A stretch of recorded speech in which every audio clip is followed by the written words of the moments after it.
today. And right there behind the president is Ms. Matrodina, Dr. Korenov, for the counselor to the president, as well as Stella Ndabeni. There's the man I was talking about right at the bottom of your screen, who will be, if you count in the first row, 1, 2, 3, 4, next to Dr. Aaron Motsoaledi is Minister Hosiacho Ramokgopa, the Minister of Electricity. We're over 100 days of no load shedding. That's true. Yes, so we remain hopeful that we're not going to see the load shedding again. We shouldn't really be celebrating the 100 days because we shouldn't be having load shedding at all. But we have all our hopes high on the minister. He's at least given us over 100 days without load shedding. Right there at the bottom next to the Minister of Health, Dr.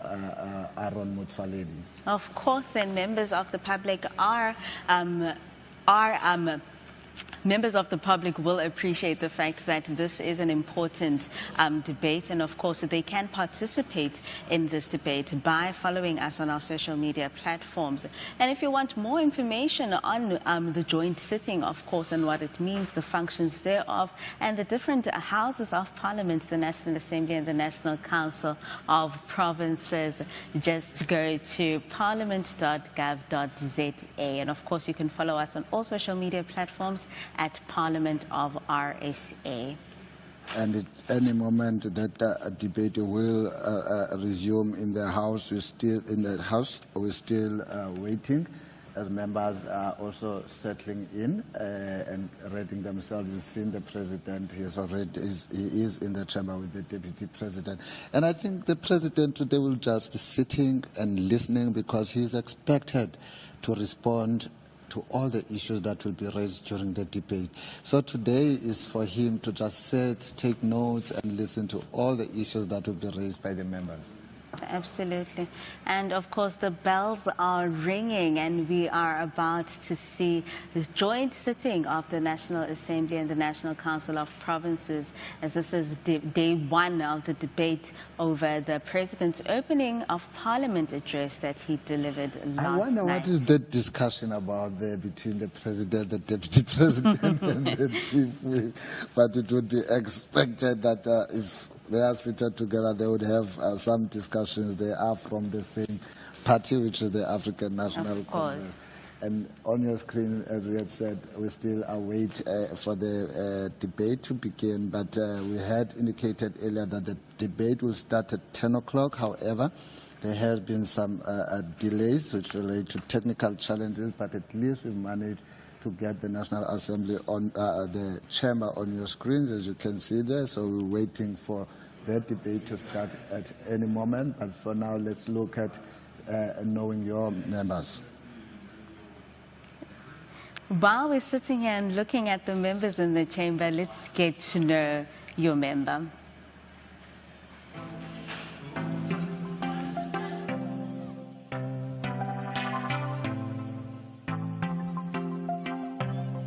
Good day, my name is Sello Sitlolo. I am from the Northwest Province. I originate from the municipality of JB Marks, but represent the constituency of Greater Taung.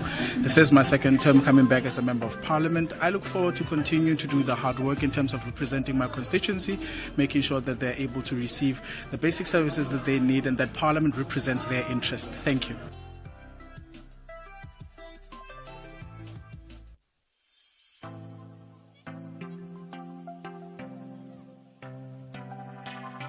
My name is Rulani Tembisiweya. I come from Limpopo province in Collins Chabani sub-region. That is my constituency. I look forward to serving the people of South Africa, preserving the constitution, working hard to pass laws and make recommendations which will change their lives, improve the lives of those who are historically disadvantaged. I'm honored to be elected to come and serve our people, to ensure that we address the issues of inequality, unemployment and poverty. I'm passionate about development of rural women, like I said, because I come from a rural community, about ensuring that we educate the rural girl child to teach them about their reproductive rights and the right to education. I'm very passionate also about reading, to ensure that our people read and learn and empower themselves.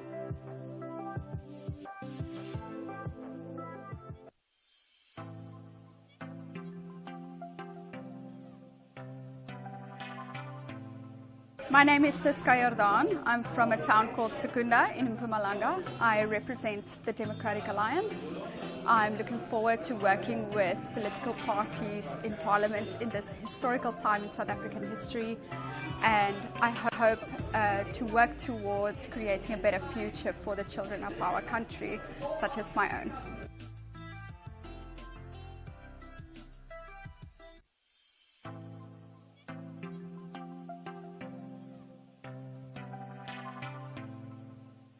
My name is Mdntv.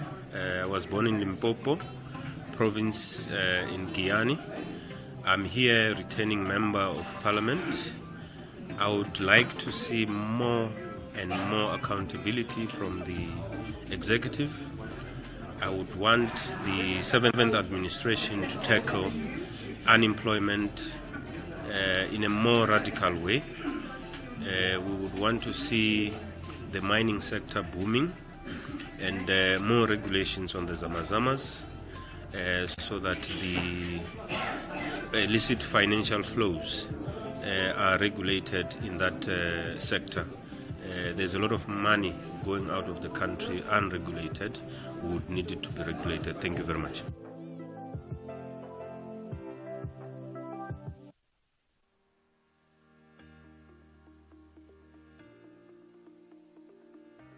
I'm Sihle Zikalala, an African National Congress member of Parliament coming from KwaZulu-Natal.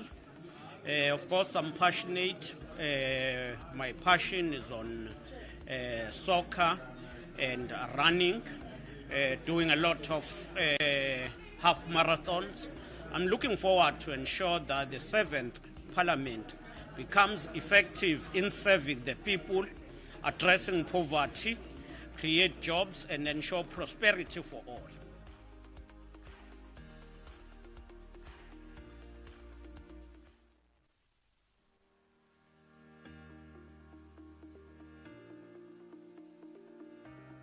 I'm Dalmain Christians. This is my second term as a Member of Parliament for the Democratic Alliance. In the first term, I served in the National Council of Provinces, where I served the members of the Northern Cape and the community of the Northern Cape robustly, and I really tried to solve all the issues in the Northern Cape.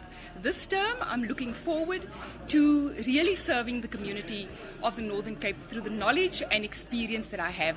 I have 2 master's degrees, one a master's degree in psychology of education, which is my passion, the educational field, and secondly a master's degree in business administration. I have also just completed my doctorate, and I'm hoping that all of this will assist me in really serving the community not only of the Northern Cape but the entire South Africa.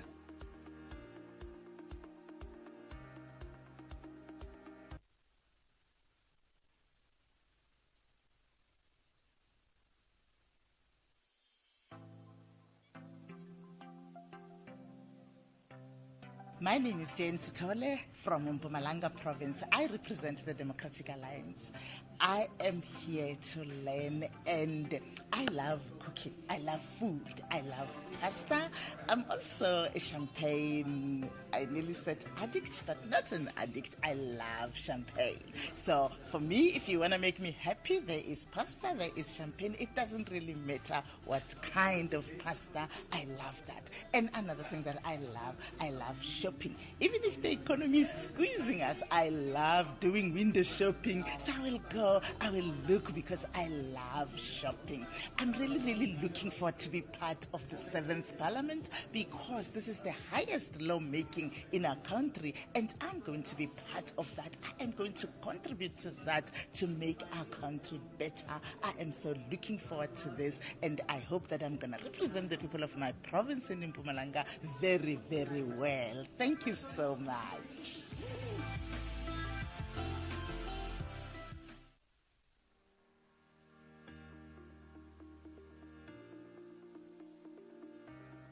My name is Alexandra Abrams. I am born and bred in the beautiful mother city, Cape Town. Outside of work, I enjoy hiking, Cape Town and the Western Cape is home to some beautiful mountain ranges.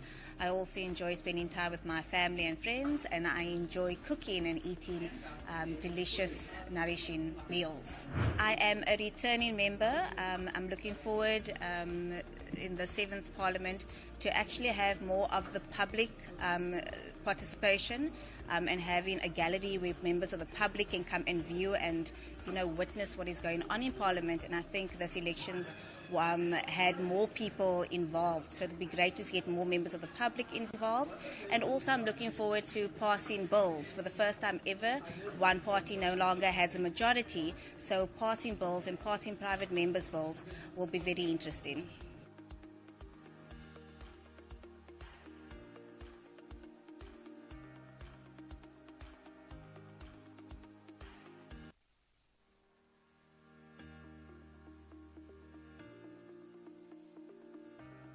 My name is Jan de Villiers. I'm from the Western Cape. I live in Strand, and I love my wife and my kids, and I love to be a family man. And more than that, or not more than that, but I also love surfing and running. And yeah, I love the Western Cape. I love South Africa, and I feel very privileged to be here. Well, I'm a returning member. I was in the 6th Parliament. I'm returning to the 7th. And yes, I look very much forward to this Parliament because it would be the first Parliament where there will be a coalition government of sorts. So it will be a completely new dynamic. It will be an opportunity for Parliament to work in a way that it's never worked before. And I look forward to the challenge and playing my part in that.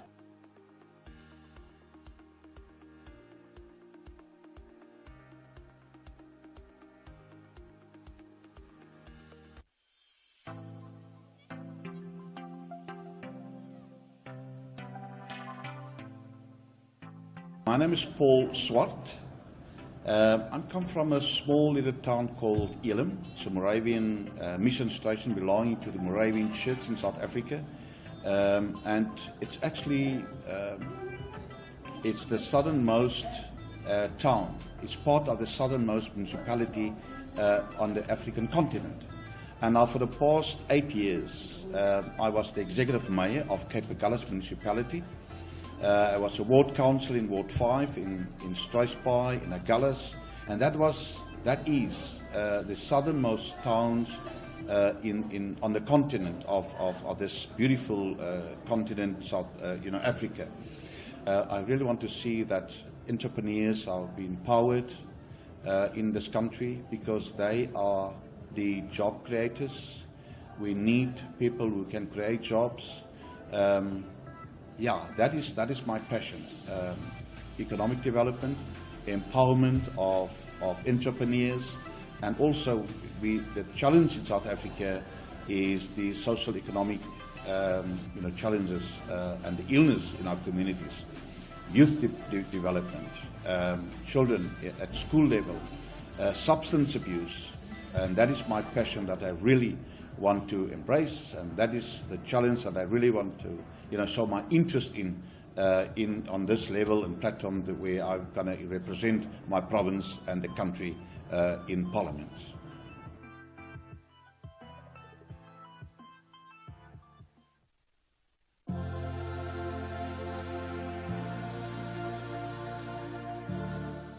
Ngiyanibingelela, igama lami ngingupinki Pelgin Ncube, bangazi ngo-Comrade Pinky Mngadi, ngivela eThekwini region eKZN eNtuzuma. Ngimember ye-MK part njengoba ngingenile kwi-National Assembly. Isifiso sami okanye indlela engidaleke ngayo ukusiza abantu engingakusho ukuthi isiphiwo sakamoya kuphinde kube isiphiwo sokuphila kwi-communication njengomuntu owuthisha obefundisa e-foundation.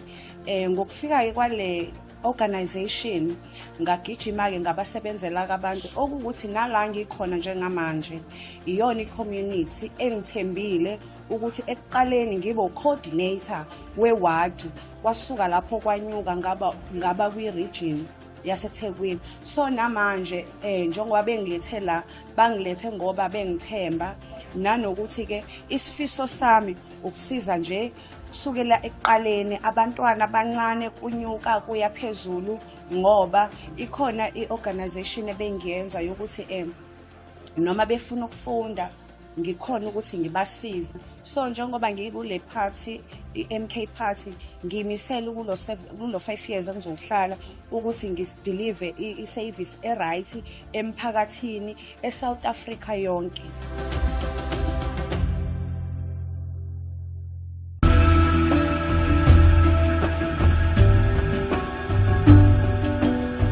My name is Duduzuma Sambudla.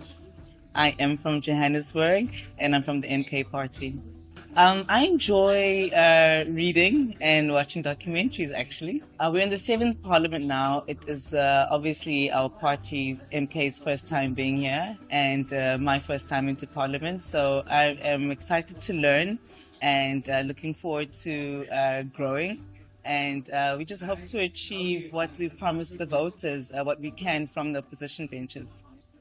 Being a member of parliament's never honestly been like my line of thinking, but now that I'm here, it's something that I have looked into deeply and I appreciate because it is the voters giving people like us confidence to be here to deliver on what they're expecting from us. So it's still also going to be a learning curve for us, but something that I'm excited to do and to learn. Well, our supporters can expect exactly what it is that we promised during our campaign trail. Obviously, we didn't get our 2/3 majority, but we'll do what we can from the opposition benches in terms of what we can see how to, put some bills to change or amend constitutions that we want to. And of course, that.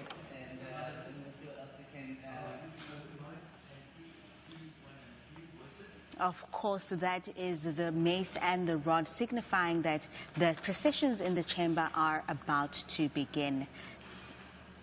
And as you can see, the members standing up and will now take you to the chamber.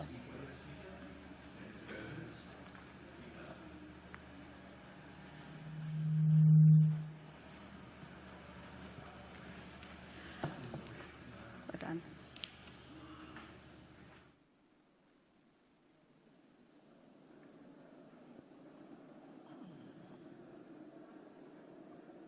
Honourable members,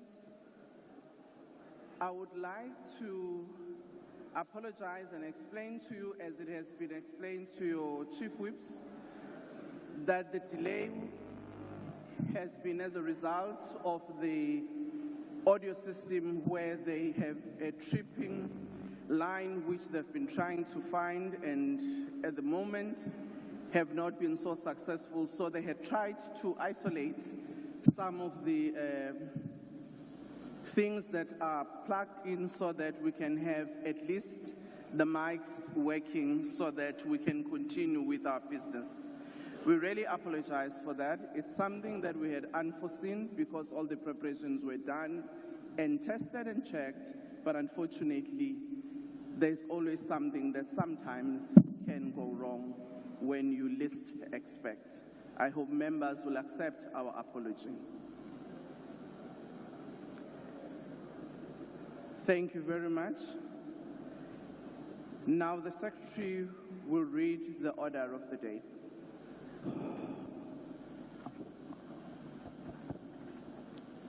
Debate on the opening of Parliament address. Thank you, honourable members. I've received a copy of the opening address of the President delivered at the joint sitting yesterday, 18th July 2024. The speech has been printed in the minutes of the joint sitting. I now call upon Honourable M. Julie.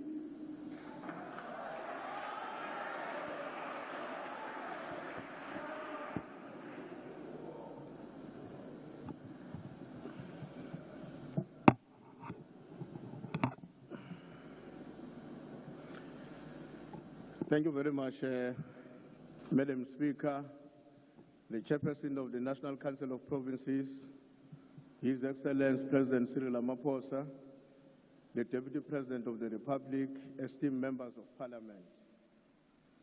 Madam Speaker, in his masterful book titled The Frontiers, the Epic of Africa's Creations and the Tragedy of the Xhosa People, historian Noel Mostert recounts a tale from the 19th century when a Boer general extended an offer of alliance to King Insa of AmaXhosa to resist the encroaching British forces.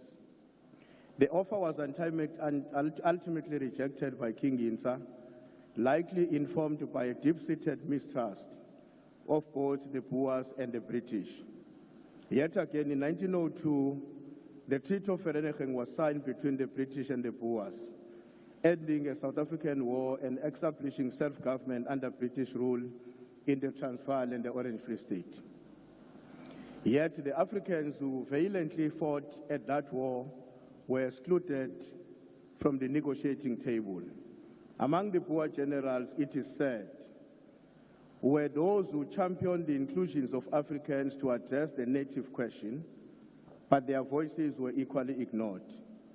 We can only speculate on the trajectory our country would have taken had King Insa accepted the alliance that was offered to him.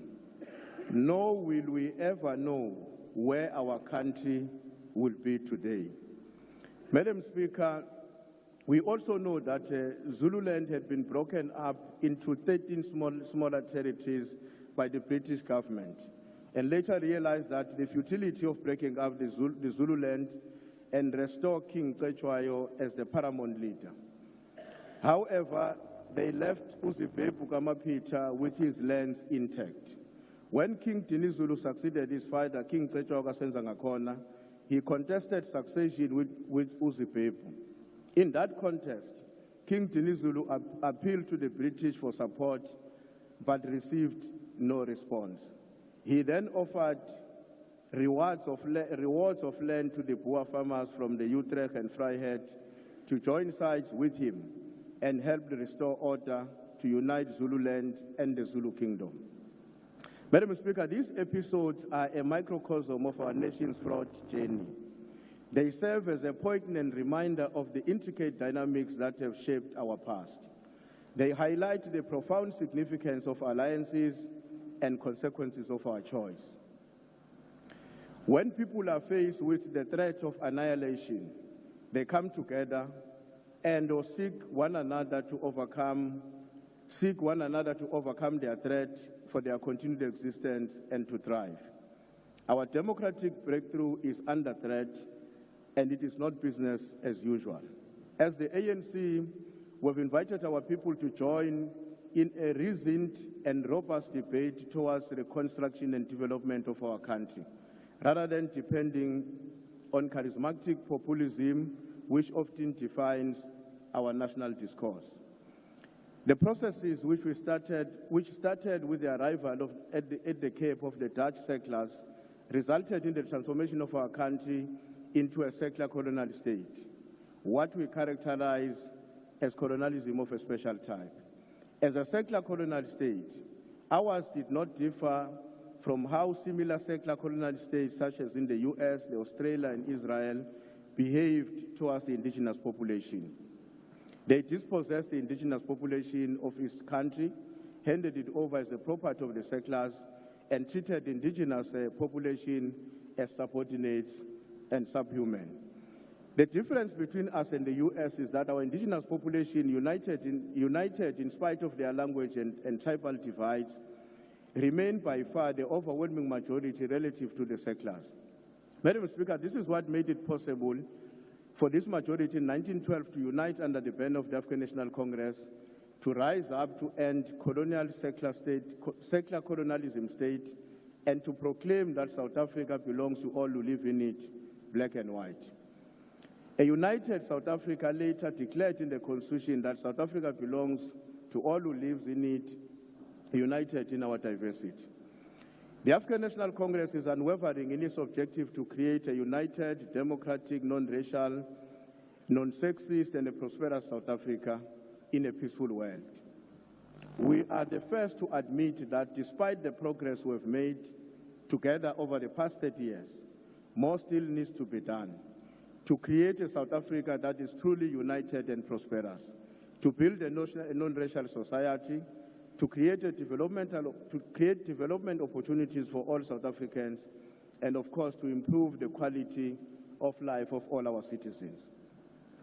Madam Speaker, a towering giant of our struggle for freedom, Inkosi Albert Luthuli, in his message to the Congress of the People gathered in Clifton Park, 1955, 69 years ago today, he had the following to say, and I quote, "The task of gaining freedom in our multiracial society is of considerable magnitude and will tax severely the determination and the courage of the best of us. But the need and the urgency for the task and the justice of the cause demand of us to be willing to pay the supreme price for the noble cause," unquote. His words, Madam Speaker, steeped in the profound wisdom and courage, resonate through the corridors of time and remind us of the immense responsibility we carry today of building a better life for all our citizens. The outcomes of the 2024 national and provincial elections undoubtedly send shock waves throughout our movement, the National Democratic Movement, the continent and the rest of the world, in which the ANC emerged as a party that is without the minimum 50% plus one of the support. And of course, we've got to admit that it is not difficult to identify the reasons for the increasing support of the ANC in the past elections. The socio-economic situation in our country was changing for the better, directly benefiting the masses of our people. The GDP growth at an average of 3.6%. The number of people with jobs increased from 8 to 14 million. The average GDP per capita increased by almost 40%. Access to basic services such as water, housing, electricity, and energy and infrastructure was expanded. However, the period between 2008 and 2022 saw a major reversal of some of the strategic gains. That constituted a major setback on the advancement of the National Democratic Revolution. The outcomes of the May national and provincial elections confirmed that reality. Despite all of that, the ANC resolved to forge unity among South Africans across race, religion, creed, and that support is unwavering. All our policies are based on creating a prosperous South Africa that truly belongs to all who live in it, united in their diversity. Madam Speaker, in the words of our beloved leader and President, Comrade Oliver Tambo, in which he said, and I quote, "Without unity, we are weak. Without action, we will remain oppressed. To move forward, we have to act in unity and unite in action," unquote. We truly have to act in unity and unite in action.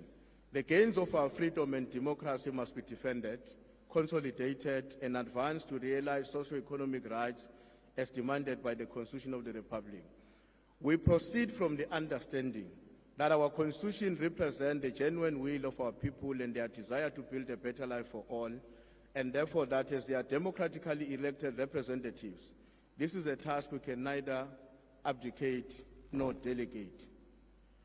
We need to continue to engage within our society, within and outside these chambers, to ensure that our society unites and strive to act in unity, consistent with the call that was made by His Excellency President Cyril Ramaphosa yesterday, that our country must converge in a national dialogue to determine our collective future.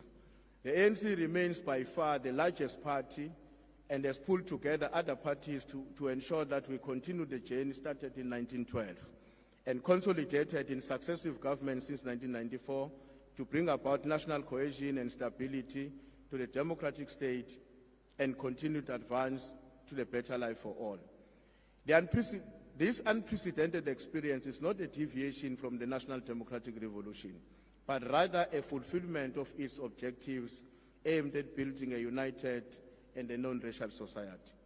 Madam Speaker, over the past 30 years, our policies have driven social and economic transformation, and we intend to accelerate this trajectory.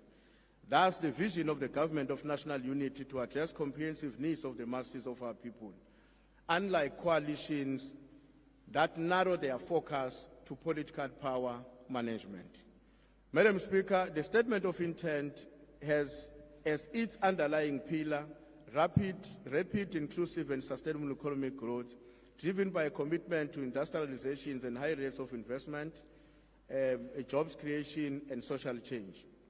President Cyril Ramaphosa, through his opening address yesterday, has outlined the program of the executive for the year ahead.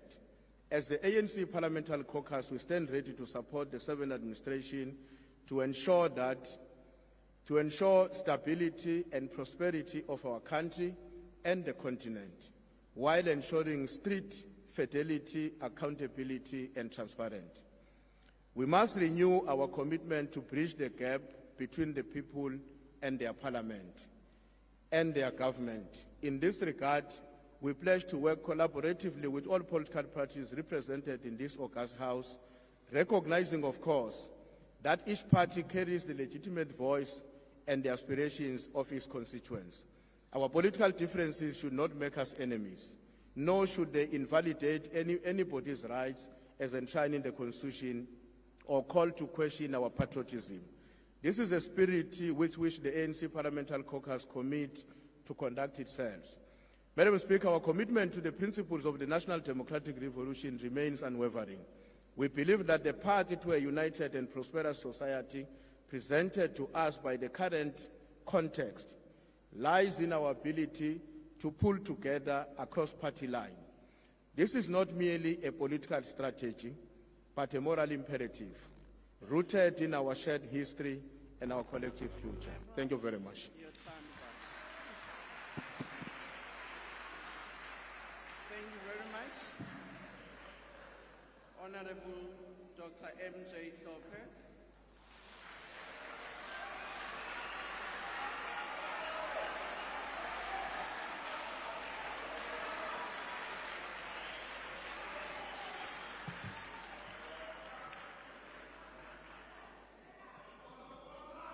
Right.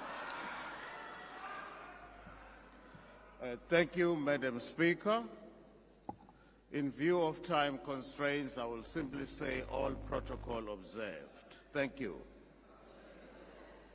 In view of time constraints, I rise here on behalf of Umkhonto weSizwe, the party which I lead in Parliament, and the party which was I rise here on behalf of Umkhonto weSizwe, the party which I lead in Parliament, to respond to the speech that was made by the President last night.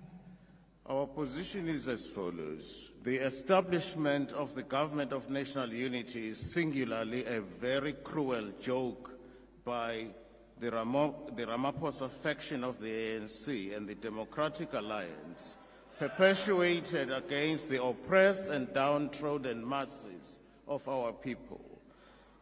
Our people are painfully aware that it would be impossible to create a united nation in South Africa unless the legacy of colonialism and apartheid was addressed.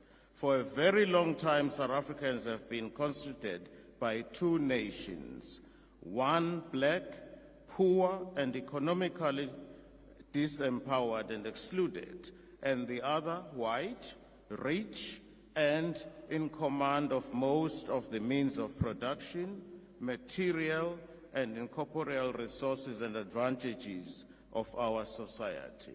These are not my words. These are the words of the former president, Thabo Mbeki.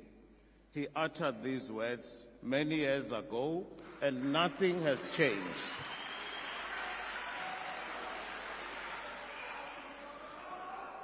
Nothing has changed fundamentally since Thabo Mbeki made those remarks. My question to you, President, is this. Through what magic do you hope to forge a national unity of the oppressor and the oppressed, the exploiter and the exploited?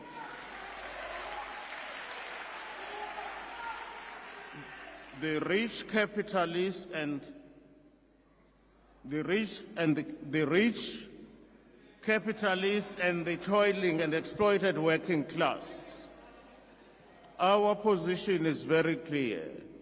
When the ANC could not secure majority, it became desperate, and the government, so-called government of national unity, was no more than a desperate and deliberate attempt to hold on to power. That's what it's all about. That's what it's all about. Now, if the ANC formed the so-called government of national unity on the basis that it was the largest party, you ask yourself, why was that principle not extended to the province of KZN?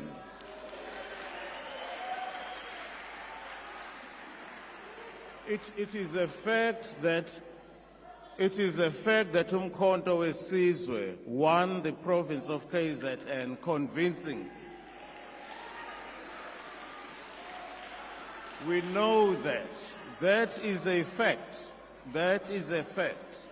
Now, if there was consistency in the principle that the party which has the largest majority, one would have expected that to be done in KZN.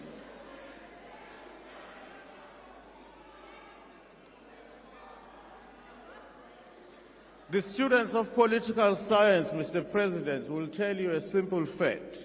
You don't form a government of national unity when there is no crisis. A government of national unity is formed when there is a crisis. We had it in 1994 in this country. We had it in 1994 in this country because there was a crisis and we're emerging from apartheid.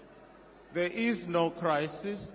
The only crisis is that the ANC has lost the majority. Now, we understand why the ANC has lost the majority, and you know it too. What I find striking is this. There were so many parties that campaigned openly against the ANC.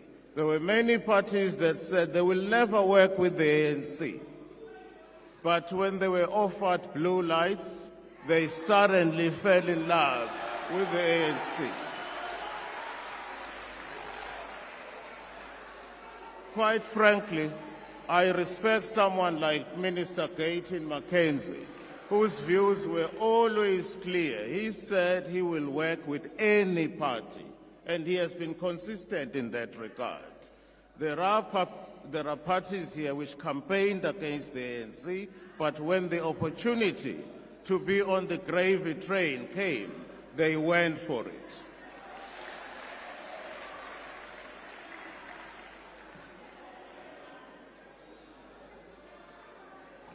The MK party is very clear. We are aware that your propagandists have been spreading the lie that a national unity government in South Africa could help deepen democracy because it means no one political party can impose its agenda on all and sundry. But we are not fooled, Mr. President. We are not fools. It is very clear that the DA has a veto power in respect of the so-called government of national unity. The MK party was excluded and denied participation in the sellout GNU because we do not agree.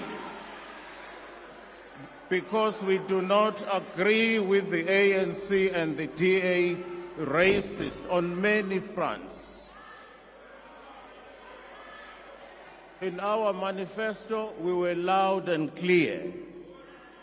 I quote, "The MK party is committed to transformative change across all sectors of South African society. Our policies are designed to address the most pressing challenges we face today." Order. Order, honorable members. Can we all be in order and allow the Speaker on the podium to proceed. I will go back to our manifesto. The MK Party is committed to transformative change across all sectors of South African society. Our policies are designed to address the most pressing challenges we face today: economic inequality, inadequate access to quality education and healthcare, national security threats, inequitable land distribution, and the need for robust traditional leadership and foreign policies that reflect our values and aspirations. Through our manifesto as the MK Party, we aim to lay down a clear path towards a more equitable, secure, and prosperous future for all South Africans. The restitution of land to Black South Africans remains a yardstick against which sellout ANC and DA-GNU government, against which your performance will be measured. Land has symbolic value to us. It means so much to us.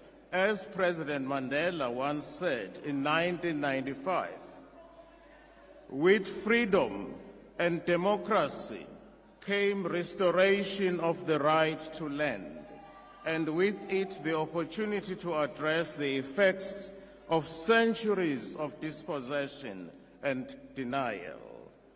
In a similar vein, President Luthuli of the ANC once declared the following. He said, "Without land, there is no dignity."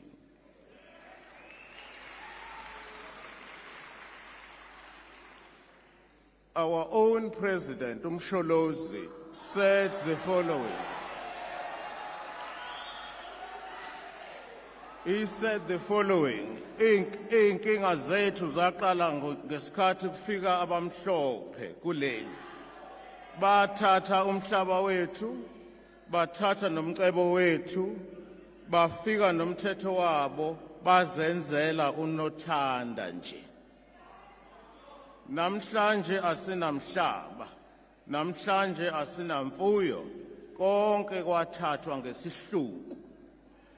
Salwa silwela umhlaba wethu, asizange sivele siwanike abelungu."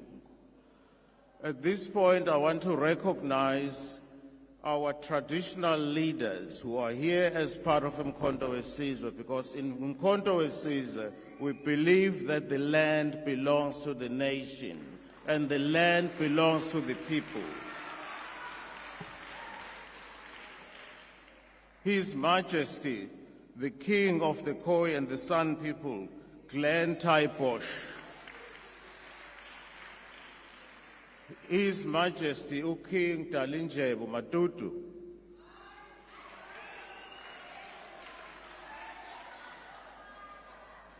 His Majesty, King Zwelethhu Mthethwa is here. And finally, our own President is a king, Ubaba Zuma. Yes, he is. Order. Our position is very clear. Order. Our position is very clear. Honorable members, when we are heckling, we can do so without drowning the Speaker.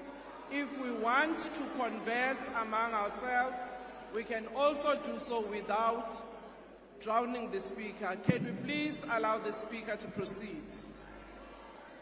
Our position is very clear. Mkhonto Wesizwe was formed because we believe that the ANC of Ramaphosa is not capable of delivering. It has failed dismally. It has failed the... Honorable Speaker, can you take a seat? Honorable Ndlozi, what's the point of order? Thank you, Speaker. There are people in the House, Speaker, who are drowning the Speaker. We never disrupted anyone. Order, honorable members. I want to hear the point of order. What's the point of order, Honorable Ndlozi? I'm saying that You are not protecting the speaker on the podium. He's being bound. I've just done that. Because people are losing their heads here. I don't know. Honorable you lost Nkosi. votes, now you are losing Order. your heads. Listen to the Order. honorable judge. Honorable With Nkosi. discipline. Honorable Please, Nkosi, take Speaker, your seats. protect the Take speaker your on the seats. podium.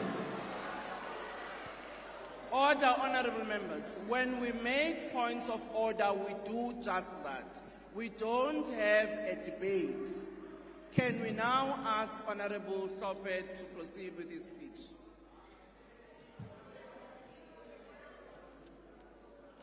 May I proceed? Thank you very much, Madam Speaker, and I'm going to proceed. Order. The Chief Whip of the DA, what's your point of order? Thank you, Madam Speaker.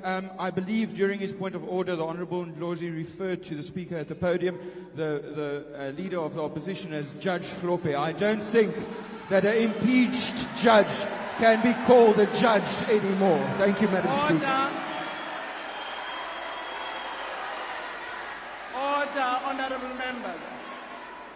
Honorable members, I have ruled, can we all be in order and allow the speaker on the podium to proceed? Honorable member, you have your point of order. Well, I'm not going to descend to that level. I've got Honorable better Speaker, titles. can you take your seat? Yes, honorable member, what's your point of order? Yeah.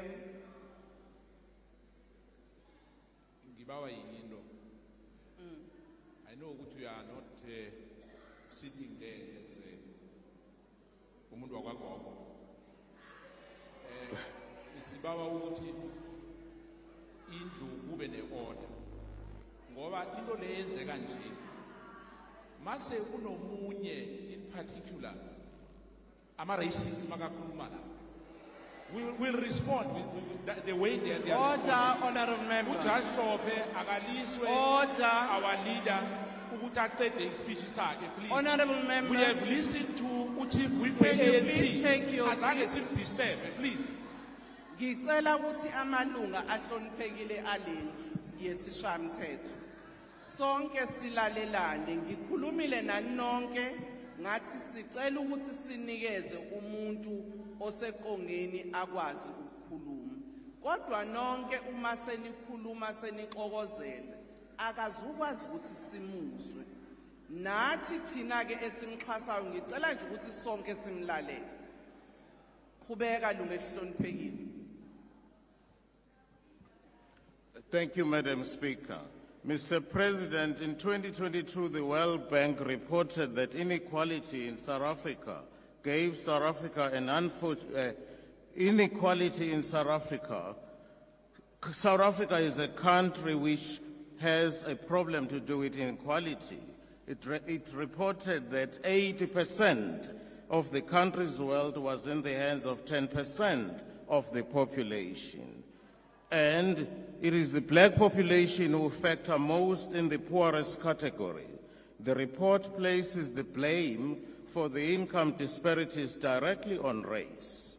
The legacy of colonialism and apartheid, rooted in racial segregation, continues to reinforce inequality in South Africa, the report stated.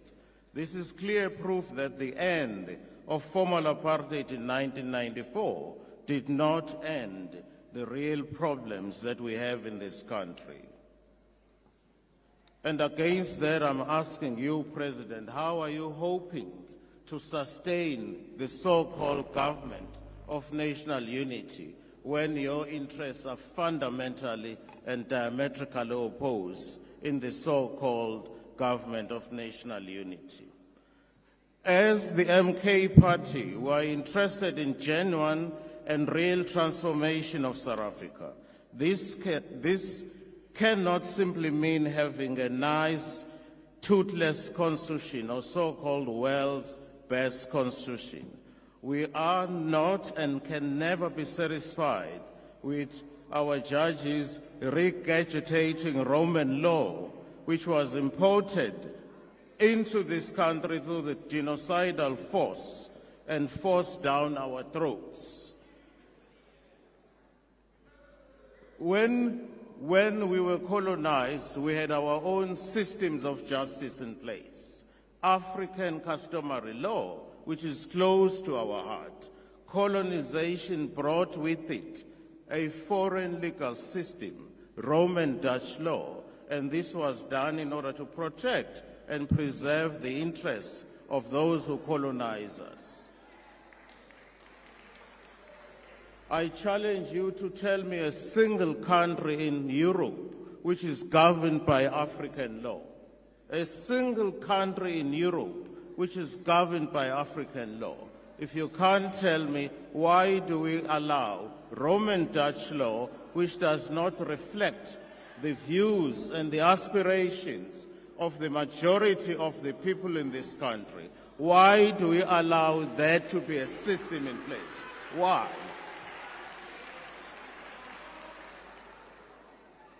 The conclusion is inescapable that that legal system is there to preserve the interests of the privileged white minority in South Africa at the expense of millions of poor black people that we represent in this parliament.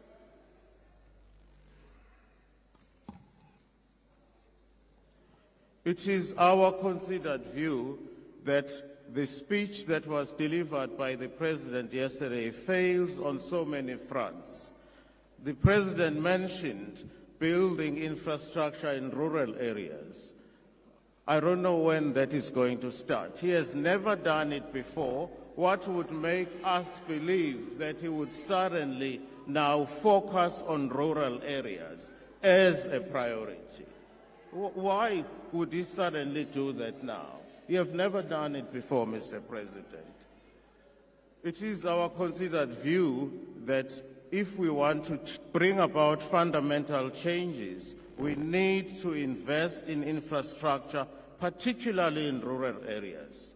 Now, the problem is, where is money going to come from? Because we keep borrowing money every day, Mr. President.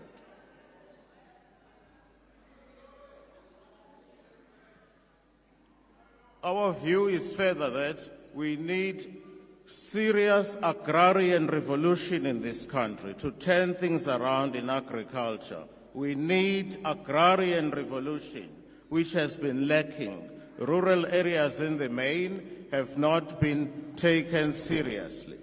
Whilst, of course, the struggle continues for Section 25 of the Constitution to be amended. We are not apologetic about our stance. We remain firm. Section 25 of the Constitution must be amended. It is our considered view. Thank you. It must be amended to make provision for expropriation of land without compensation.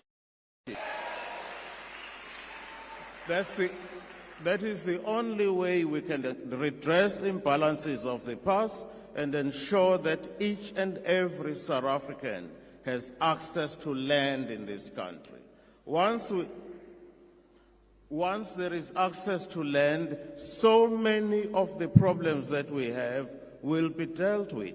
For example, there will be no influx control. We all know people leave rural areas because they are not developed. They are poorly resourced. They leave rural areas, go to big cities like Cape Town, Durban, Johannesburg, looking for better opportunities. When they get there, there are no opportunities. But if land were to be restored to our people, they will be confined in those areas, provided they are developed. There will be no need for them to leave those areas and go to urban areas. Furthermore, access to land will ensure that everybody has bread on the table.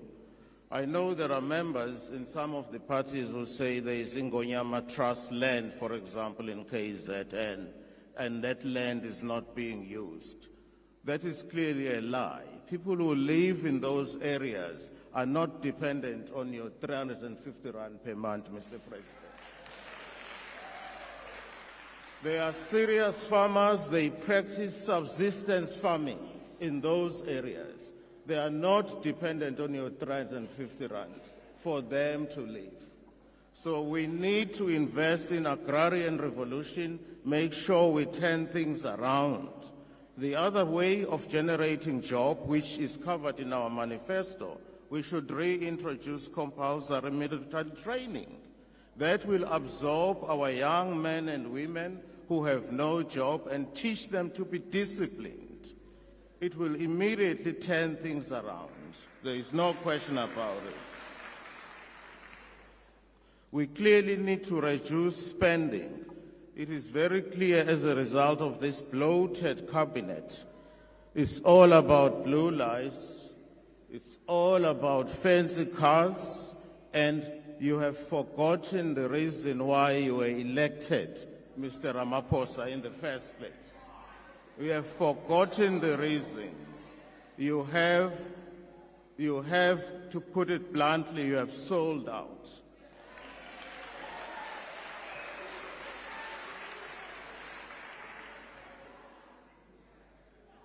We in the MK will continue to fight for Section 25 of the Constitution to be amended. We will continue to fight for the improvement of the quality of the life of our people, particularly those who live in rural areas, who are by and large black, and I'm using the term black generically. Until those aspirations, we will continue to fight. We will do it in a peaceful and lawful manner. There are parties here, some of them are in government, in the government of national unity. I've heard some people, ministers, advocating the death penalty. That is unconstitutional, and nobody has said they are acting unconstitutionally. The death penalty was outlawed in this country way back in 1995. Now, to find a cabinet minister advocating death penalty without the Constitution being amended is ridiculous. Where we come from in the MK party, we will continue to act within the law, and it is our right as politicians to act within the law so that the law can be changed, so that it will benefit the majority of the people in this country. Until such time that Africa and Africans are free, the struggle will continue. And insulting us and howling at us or pretending that we are talking nonsense is not going to help. As long as the question of land is not being addressed in this country, as long as the question of land is not being addressed seriously, as long as we are being ridiculed, we will continue to fight. That is why, for example, we are challenging these elections results because they were rigged. They were rigged. We know as a fact that we won, certainly convincingly, even in KZN, we know that as a fact. Our results, our votes were stolen and given to certain people who are now comfortably. We will continue with the fight until such time that we get our land back. Thank you. Thank you, Honorable Steenhuisen. Honorable Steenhuisen.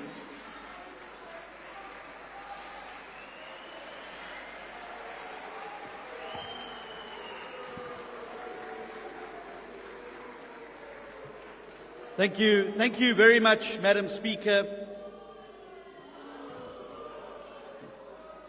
Thank you for that wonderfully warm welcome from the Hardy-Dar benches. Madam Speaker, Mr. President, for far too long, our country's enormous potential has been held up and held captive by political forces that seek to break down rather than to build up. Honorable members. Order, Honorable Speaker. Honorable Ndlozi, what's the point of order?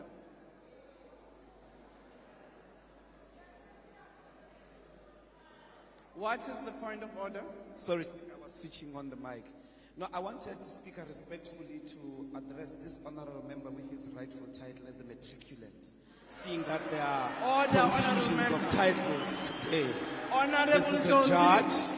Honorable Now Ndlozi. you have a matriculant. Honorable Ndlozi. Honorable members.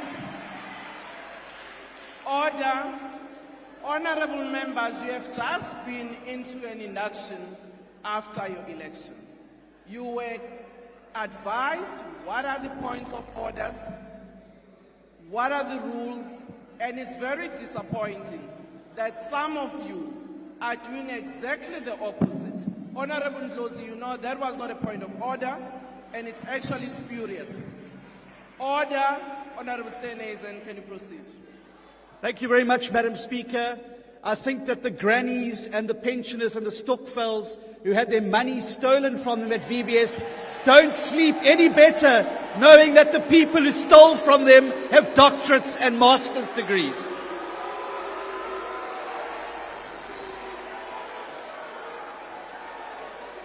You see, time and time again, they've used populist politics and racial rhetoric to break down any attempt at building a consensus over the growth-enhancing reforms that our economy so desperately needs.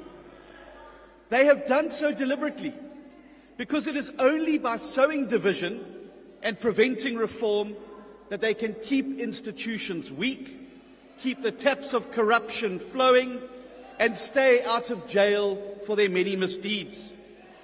For far too long, we've allowed those who seek to break our country down for their own personal benefit and gain to hold back the builders who yearn for a South Africa with a growing economy that creates millions of new jobs. But the 2024 election, where the people of South Africa chose a new path by not giving any party a majority and forcing us to create a multi-party government, offers us the most important opportunity and the most powerful opportunity in recent history to overcome the suffocating grip that the breakers have held on our economy and society. The government of national unity is South Africa's chance to free itself from populism, division, and economic decline. This is our opportunity now to build South Africa into the prosperous country that we know it can be together. And that is exactly what the Democratic Alliance is going to do in government. We are in this government of national unity because we have said loud and clear that we want to build South Africa. We don't want to break South Africa. Last night, the President said, and I quote, "The government of national unity will pursue every action that contributes to sustainable, rapid economic growth and remove every obstacle that stands in the way of growth," unquote. In all of the portfolios where the DA is represented, both in the executive and in Parliament, we're already moving with speed to do exactly that. We have proudly answered the call, Mr. President, to serve South Africa first. And, Mr. President, the DA's Weaver birds are already eagerly at work. In agriculture, we are building a South Africa by partnering with the private sector to enhance biosecurity, extension services, international trade, and to turn the agricultural sector into an engine room of economic growth and job creation. In public works and infrastructure, we're exposing corruption and building the foundations to turn South Africa into a giant construction site that grows our economy. At Home Affairs, we are tackling the visa backlog that you referred to, Mr. President, and reforming the system to bring in the valuable skills we desperately need to build our country. In forestry, fisheries and environment, we are unlocking funding to get the Just Economic Energy Transition Partnership to build the industries of the future. In basic education, we are restoring the dignity of our children by reducing pit toilets and building the skills of tomorrow. And in communications and digital technologies, we're building a new digital ecosystem to drive the modernization and digital transformation of our society. But it doesn't end there. In finance, trade and industry, energy, higher education, small business development, and water and sanitation, DA deputy ministers are also helping to weave the reforms that we need to grow our economy. In Parliament, the DA Weaver birds are just as busy helping to build the home that we all want. Our portfolio committee chairs are going to drive reforms through the legislature to ensure that we remove all legislative obstacles that stand in the way of unleashing the growth that our country needs. Mr. President, the recent Cabinet Lekgotla that you convened has given us the key ingredients. Honourable Sianazan, can you take your seat? Honourable Member, what's your point of order?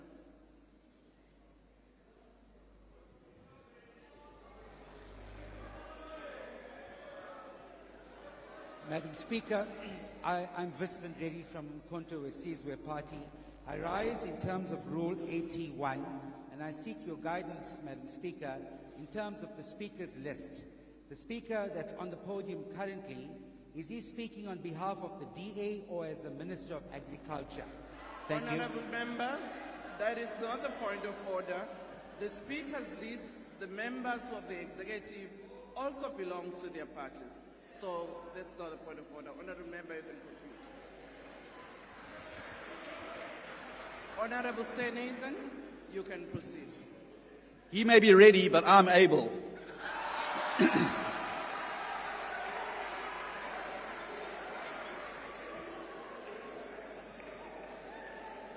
The Government of National Unity has identified the apex priorities to unleash rapid and inclusive economic growth, to create jobs as our apex priority.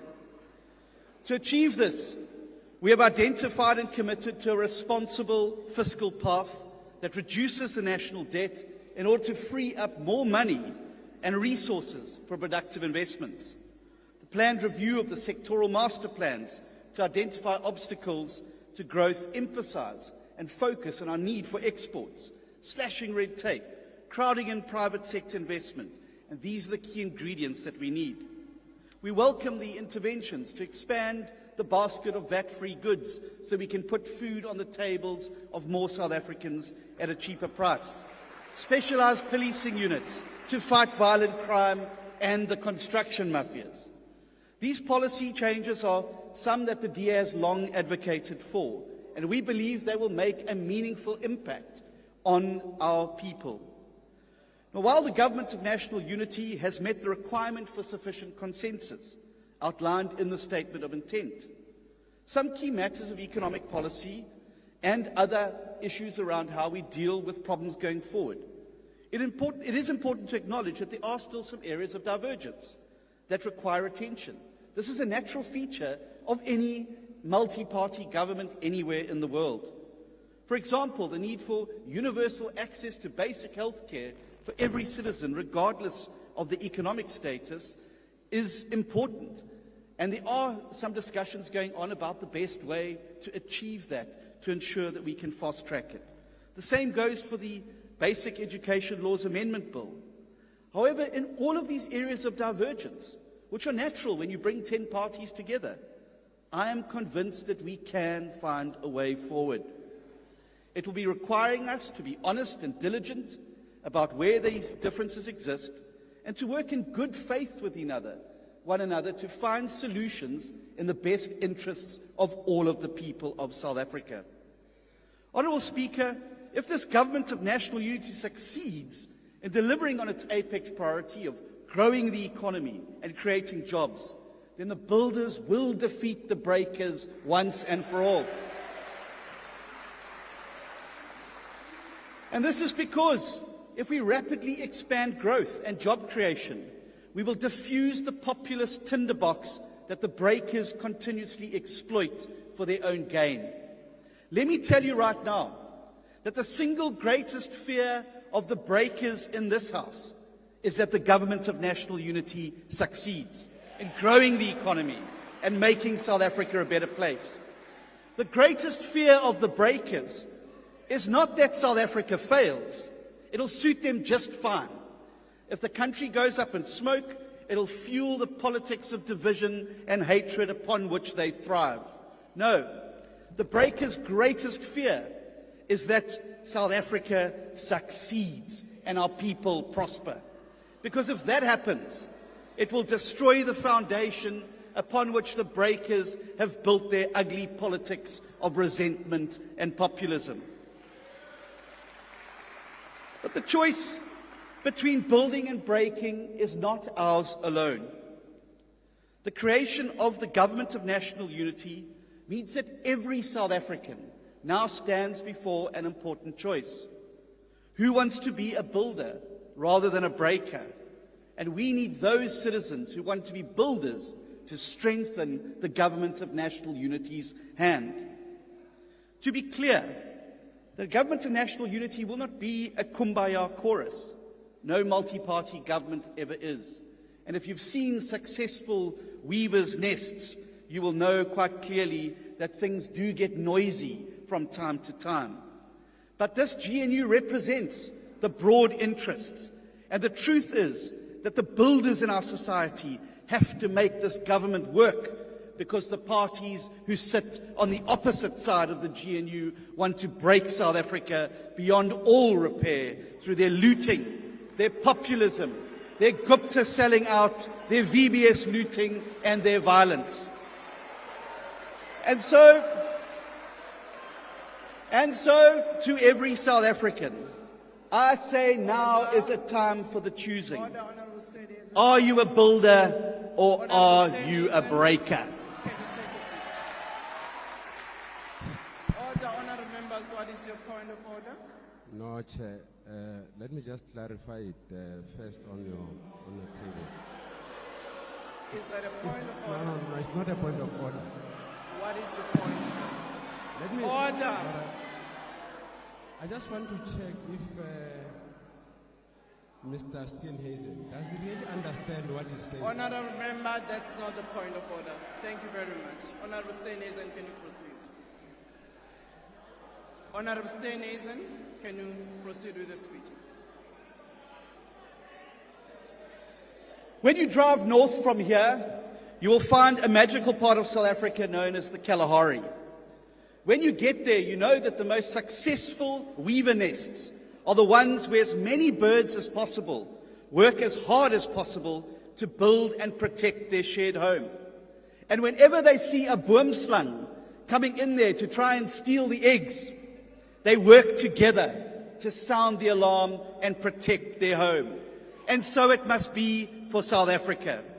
To the breakers, to them I simply say that even the wiliest boomslang doesn't stand a chance when 60 million weaver birds unite to build and defend the home that we love. And that is exactly what South Africa must do now. South Africa, are you a builder or are you a breaker? Order. Thank you very much. Honourable Mantashe.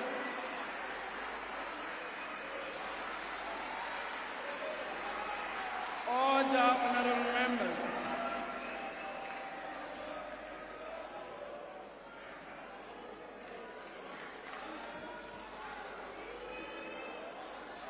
Order, honourable members. Honourable Mantashe. Thank you very much, Honourable Speaker of the National Assembly, Mamtoko Tikiza, Chairperson of the National Council of Provinces, Umeri Filwe Mtsweni Tsipane, the President of the Republic of South Africa, His Excellency Cyril Matamela Ramaphosa, the Deputy President of the Republic, His Excellency Paul Spokoshe Mashatile, honorable members of this House. We start this debate with a big temptation to engage one another on peripheral battles and imagined battles, rather than focusing on the task at hand. And we have chosen not to succumb to that temptation, Honorable President, and not to play to the gallery, but opted to engage on real important issues. Honorable Matasha, can you take your seat? What is the point of order, Honorable Matasha? Speaker, I wanted to check if it's parliamentary for Honorable Mantashe to put the wrong button in the wrong... Order, honorable members. Order. Honorable Josie, can you please... I'm protecting the dignity of GNU now. Honorable Josie. Honorable Josie. Honorable members, can we take ourselves seriously and each other seriously too? This is an important debate, and I don't think it is an honor for each one of us to actually cast aspersion or to actually impugn on another person's character. Honorable Mantashe, you can please proceed. Okay, thank you, Honorable Speaker. Thank you, Honorable Rosie, for helping me out. Thank you. So the real challenge facing us in this House is to put our heads together and find lasting solution to massive problems facing our country. Shadow boxing is not a helpful approach to that. It's better to be in the ring and battle on real issues. It is in this context that I will focus on one apex priority that the Government of National Unity as announced by the President.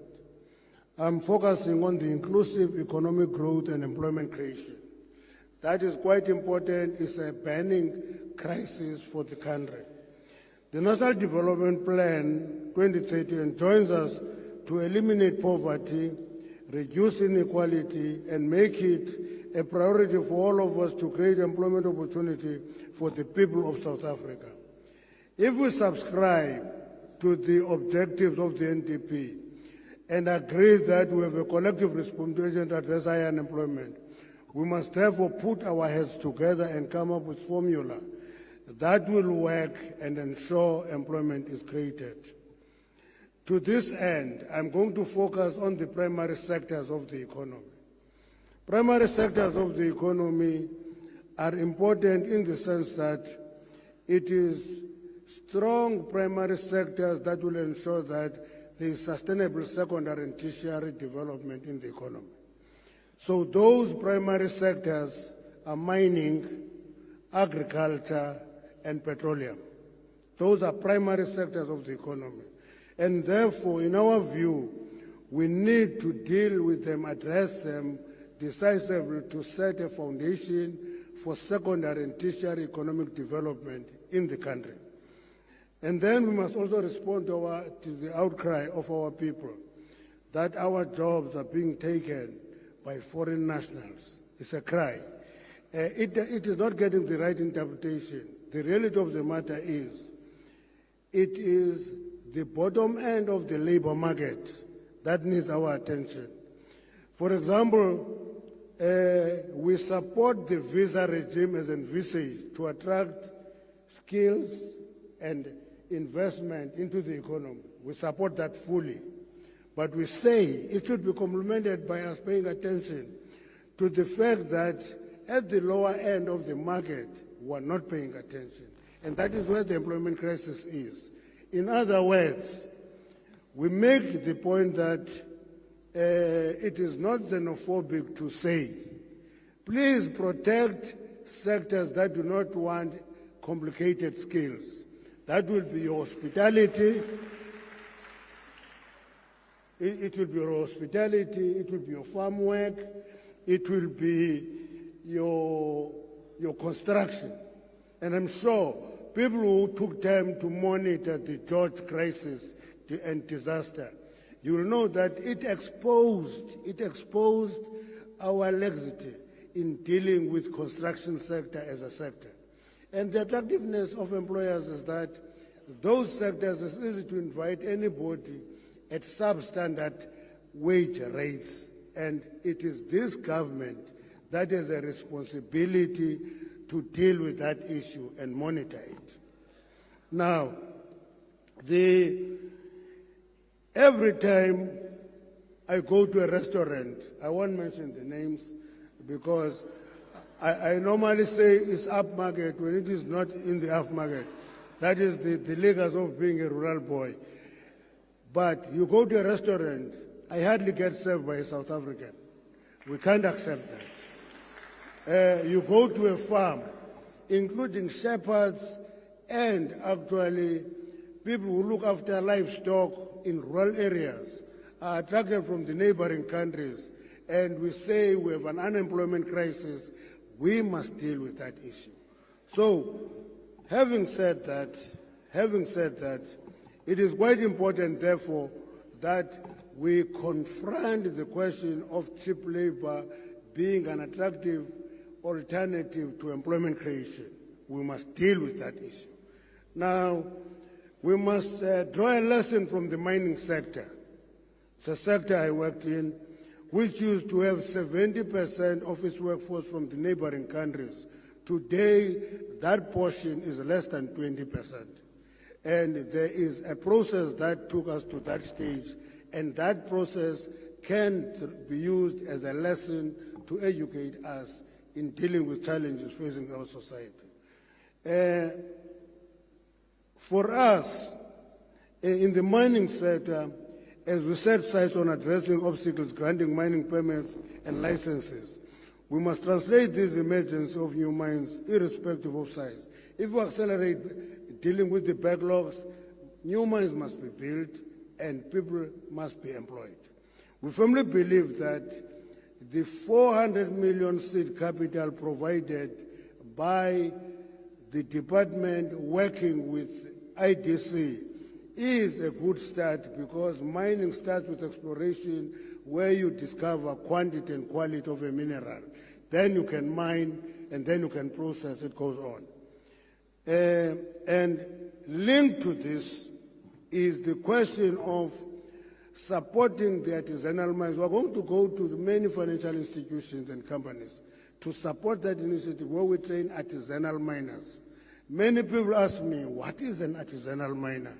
I say it's a miner who uses chisel and hammer to mine. That section of the workforce is going to deal with a problem which attracts illegal mining, sterilizing marginal deposits of the mine. And therefore, those must be used to expand the labor base of the mining industry. Honorable Speaker, our country is endowed with petroleum deposits that are not yet exploited. We appeal to all South Africans to appreciate that our quest for exploration of oil and gas deposits is not a nice to have.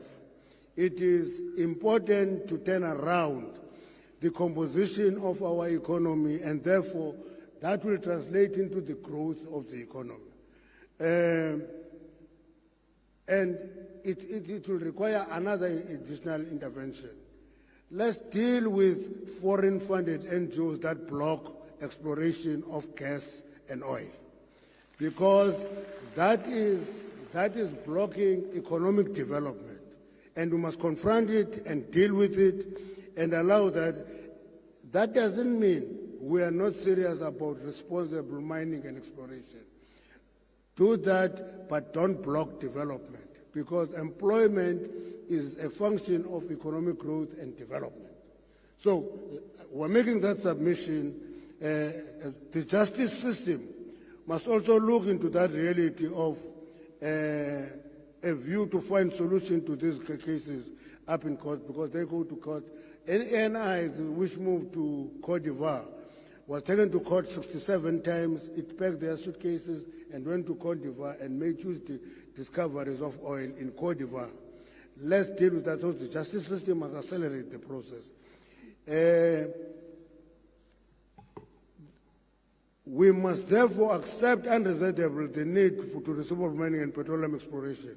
That is conscious preserving the environment while accelerating development. Beneficiation is an issue that has been in our vocabulary for many years, and it is time for it to be implemented practically. Beneficiation, sometimes a nice word, but its meaning is value addition. We must not export raw commodities as they are. We must add value here and not export jobs. But there are interventions that must be done. There are interventions that must be done there.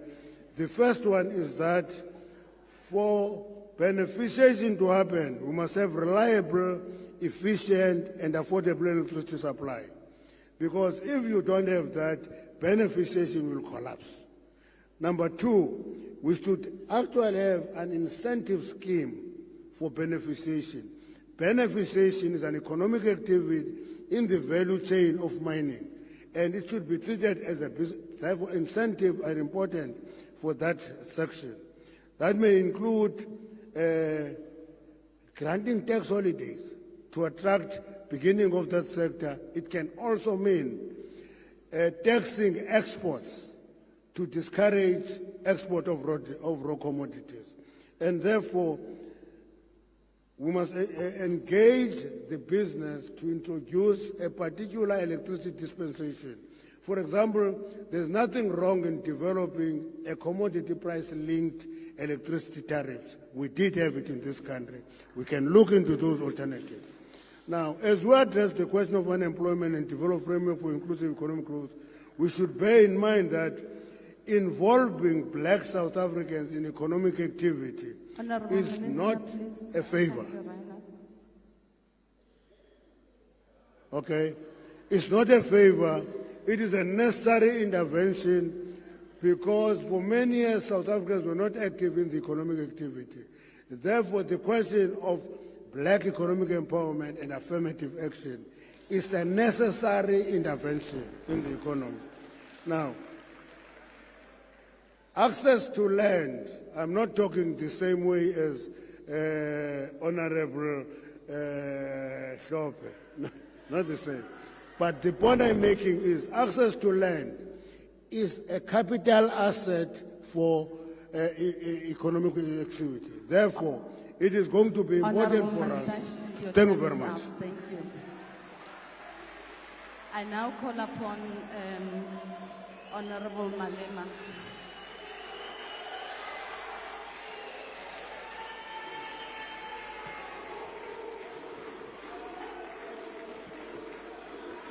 Thank you very much. We want to acknowledge the leadership of all political parties that form part of the progressive forces here in Parliament. This includes the leadership of Mdntv Party, the African Transformation Movement, the United African Transformation, and the National Coloured Congress. We want to salute the people of South Africa who have rejected the former liberation movement that has enjoyed political power for the last 30 years. Today, that era has come to an end. It is beyond doubt that the former liberation movement failed to turn the political power into economic power. As our forefathers in the liberation struggle in the African continent said, political power without economic power is meaningless. Mr. President, you indeed spoke like a badly wounded buffalo yesterday. You spoke like a given-up soul. Nothing inspirational came from that tired speech yesterday. You didn't speak like a person who declined electoral support with 17% to less than 50%. How on earth do you repeat a SONA speech that made you lose elections? You were saying to South Africans yesterday, in so many ways, that you learned nothing out of these historic elections to an extent that you want to continue business as usual. We grew up being told that some of you were collaborators, but we gave you some benefits of the doubt. It was said in this house that you personally wrote a letter to the apartheid police accusing your fellow comrades of planting communist ideas in your head, and we refused to believe that story at that time. It now makes sense that despite the apartheid regime being so oppressive against all freedom fighters, you peacefully and uninterruptedly attended university and you were given your first job by the ambassadors of apartheid, capitalism and colonialism. Without a hassle, you bought yourself a first car and a house with the assistance of the Urban Foundation, which was anchored by the Ruperts and the Oppenheimers, while your comrades were sleeping under trees in exile and languishing in jails. We asked ourselves as to how did you form a union of mine workers without being a mine worker? Can't you know? You were the conveyor belt between the workers and the super exploitative mining capitalists in South Africa after the Oppenheimers and Anglo-American had concluded that the mine workers must be organized. Our elders in the struggle have made allegations before in this house that throughout the struggle against apartheid, you were insulated from any form of arrest and harassment by the apartheid system. Towards the end of apartheid, you shockingly placed yourself at the center of the negotiation for the end of apartheid. No one knows how you arrived to be at the center of the negotiations of our liberation. It now explains as to why so many compromises and capitulations were made, leading to a situation where economic power remained in the hands of the white minority. Malema, can you take a seat? There's an order by the Deputy Chief Whip.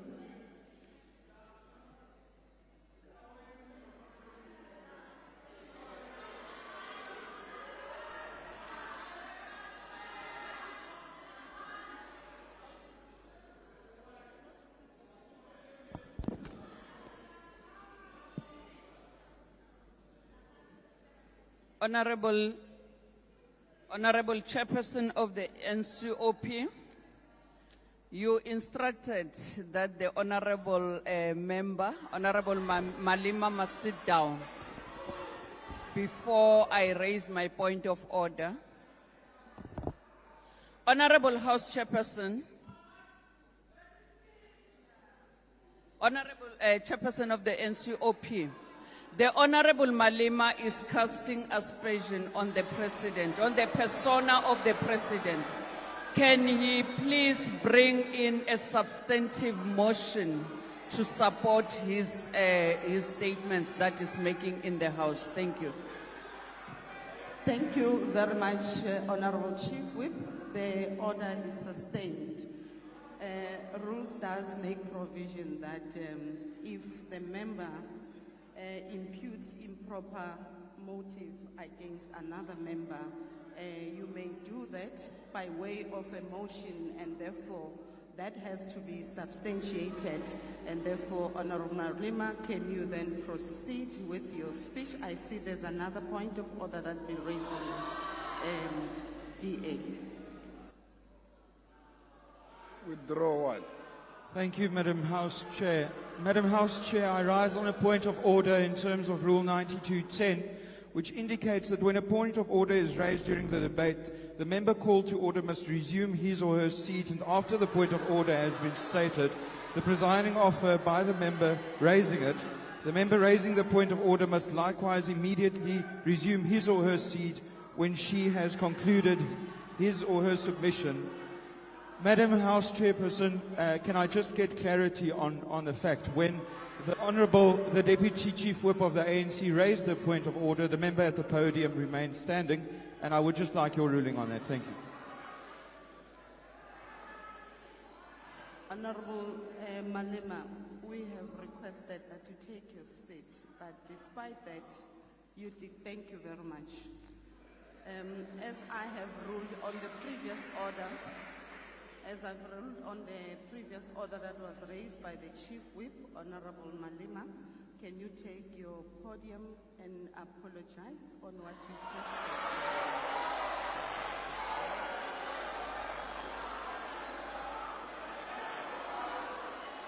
The order of I must apologize for not sitting down. Can you take your seat, Honorable Malema?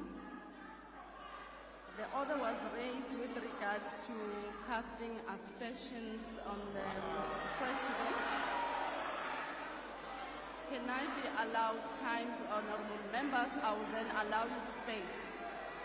Order, honorable members.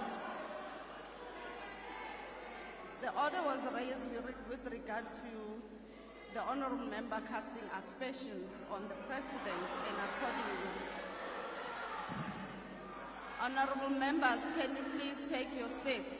I have not recognized you, Honorable Shibambo. Can you please take your seat? I have not concluded.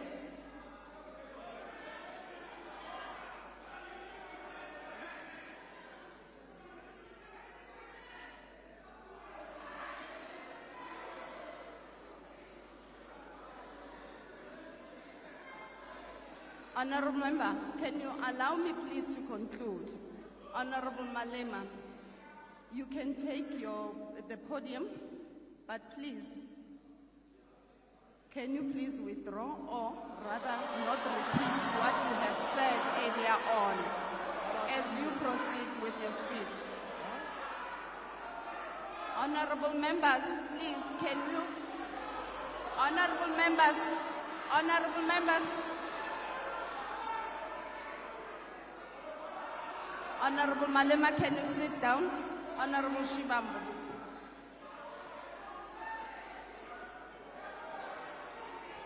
On a point of order, House Chair, we are going to forgive you because we are new. You don't know the rules of this parliament. When a point of order is raised, you must specify one, the rule, and the specific sentence or a phrase that you say this is a violation of the rules of the National Assembly.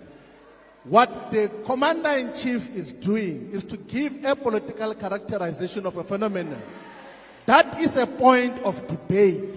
It's not casting aspersions. How else do we deal with political questions without giving context to what got to transpire to where we are now? Where else do we say that except here in this parliament? You can't suppress political debate because of your misinterpretation and misunderstanding of the rules. Please allow the speech to finish. And then when we later on go to Rules Committee, we're going to illustrate to you with proper evidence when we're inducting you that the rules do not say what we are saying that you must withdraw. Please be patient with this process. We are going to understand them when time progresses. Currently, your application is incorrect. Thank you, Honorable Shibambo. Honorable members, Rule 53 makes provision that if a member makes personal reflection on the member's integrity that are equally offensive or damaging, which cannot be necessarily substantiated. Therefore, that should be done by a way of a motion so that a member can substantiate what he's been saying. At this point in time, Honorable Malema has cast aspersion against the President, which needs to be substantiated accordingly, and therefore the order remains sustainable. Honorable Malema, as you proceed with your debate, can you kindly refrain from making such aspersion? Thank you very much. You may proceed. I must proceed. Thank you very much. It now explains as to why so many compromises and capitulations were made, leading to a situation where economic power remained in the hands of the white minority, leaving black people with meaningless political power. We can today confirm that it was pure infiltration by forces of darkness. When it was clear President Mandela is not going to make you the first deputy president of the democratically elected South African government in 1994, you threw tantrums and even boycotted his inauguration. The same President Mandela you asked us to celebrate yesterday, You missed the historic moment to do so in 1994 because of personal aggrandizement. Like many people in South Africa, I stood here in this house and said we will give you the benefit of the doubt, believing that the allegations against you of being a collaborator might not be true. I will tell why I'm giving you this personal account. It is necessitated by your activities, actions, and decisions over the past weeks since the electoral defeat of the former liberation movement, which demonstrated clearly that in the battle against neo-apartheid and neo-colonialism, you chose the side of the oppressor like you did in the past, yet pretending to be with us, the oppressed people. Why will the apartheid beneficiaries say that among all black political leaders, you are the only one they can work with, to an extent that you are called a better black with a better accent, and you believe them over us? They call us criminals who must be arrested, whether we have committed any crime or not, because we disagree with them politically, and you believe them over us. Your own brothers and sisters who come from Shawela and Venda with you are today looked down because of you. You have committed to be a representative of the oppressor.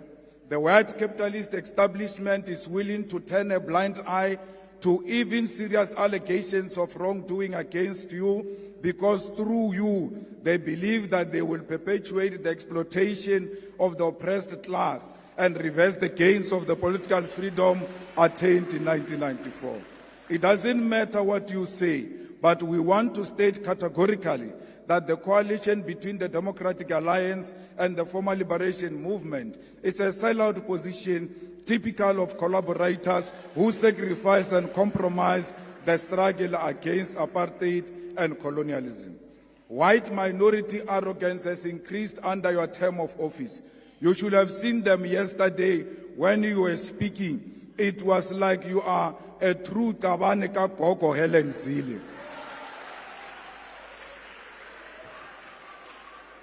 You boldly take these counter-revolutionary and reactionary decisions because you know you have a full protection of white capitalist establishment.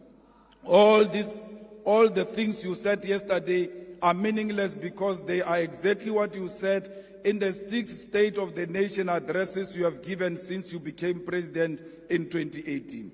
None of the commitments you made during these State of the Nation addresses have been met. You state here that the vision you are operating under is still the National Development Plan Vision 2030, whose targets have never been met and will never be met.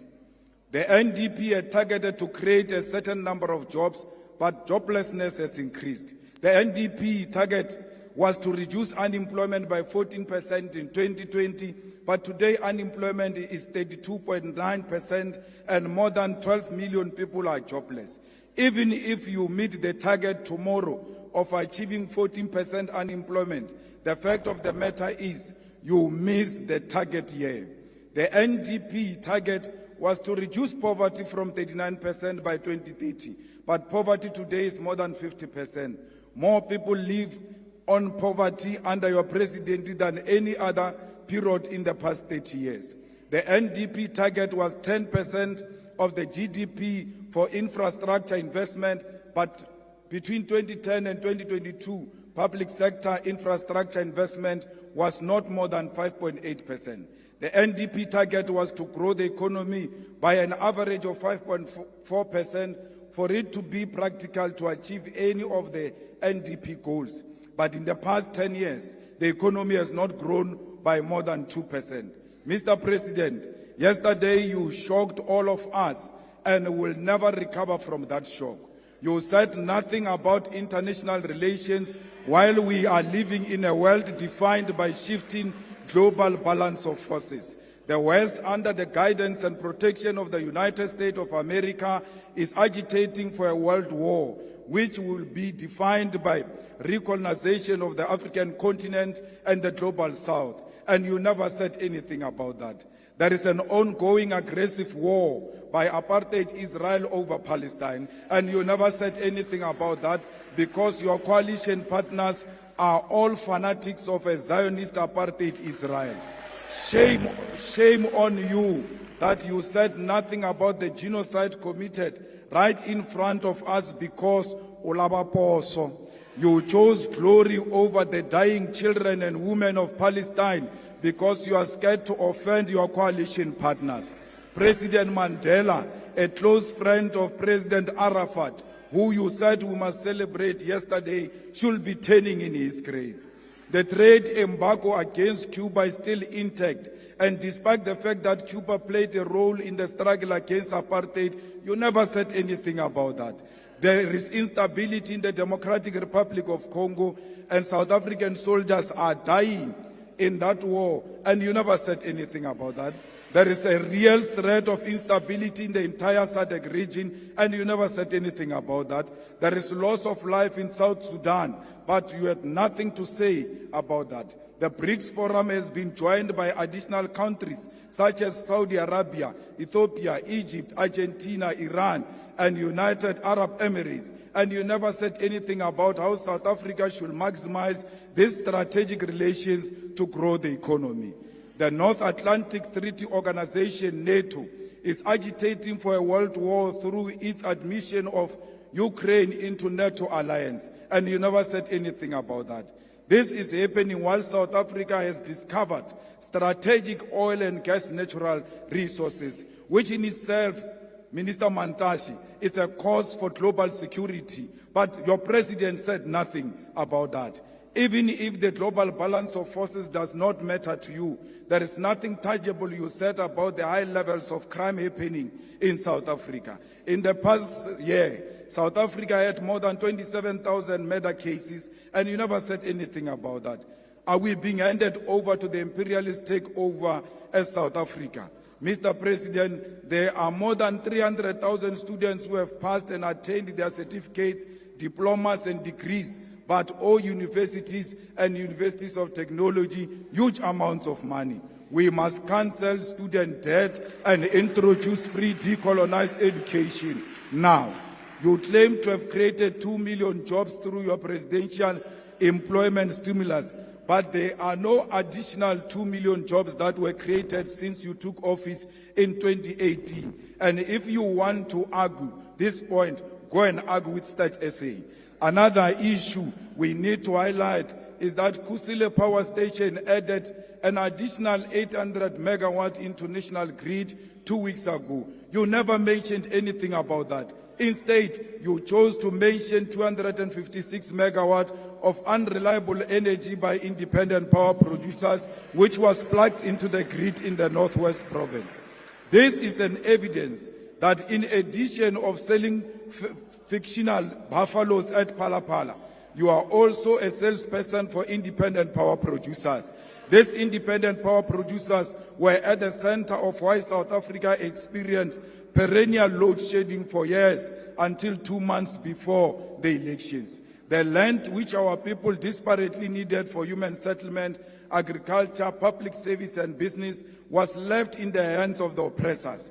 Our people were told about willing buyer, willing seller, in a situation where violence and genocide were used to learn the dispossession of the Khoi, the San, and all indigenous people of our country. We'll amend Section 25 of the Constitution in our lifetime to allow expropriation of land without compensation. South Africa, our country is being traded. We, the progressive forces, need to constitute an alternative radical agenda. Let us do everything in our power to rescue our country from being traded on a silver platter. We call on all workers' movement, civil society, religious leaders, and traditional leaders to reject this grand coalition led by DA under the pretense of the so-called government of national unity. We, as the EFF, will not form part of a factional and a decoy of the so-called national dialogue, which happens after the government has already committed budgets and programs to this agenda.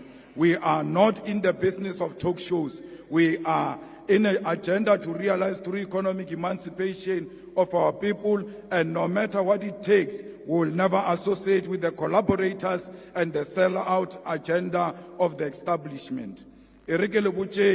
nonyana phaku e bjale le tee a re thuše ke maru a o tla bosele motho wa o ba le matric wo a sankang a ba subjected to a peer review comes here and calls us VBS looters. I understand the mind of a rat will not comprehend that is actually sitting with VBS looters themselves in the government of national unity. The same matriculant is a beneficiary of the loot of 20 billion of Steinhoff that was invested by public investment, by PIC. No amount of nonsensical threats of arrest can silence us. Not even death can silence us, because Mama Winnie Madikizela Mandela's voice has multiplied. Ours is a generational mission. We shall overcome. Victory is certain. We want to tell you now, your days are numbered. Thank you very much.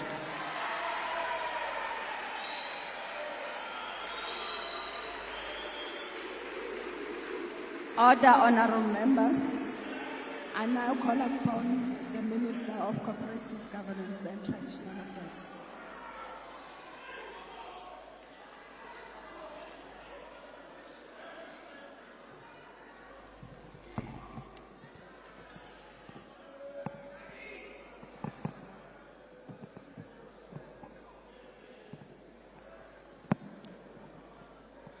Honorable Speaker, Honorable Chairperson of the NCOP, Your Excellency the President, Honorable members of the 7th Parliament, the past few weeks have been a whirlwind of activity. Parliament has changed, portfolios have changed, cabinet have changed, and the government have changed.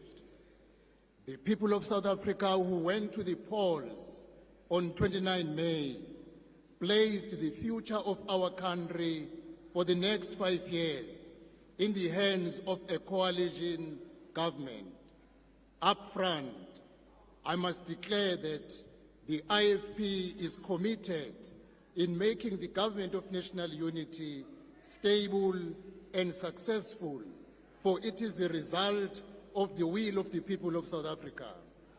The GNU is not about politics, but is about the will of the people and the future of our country.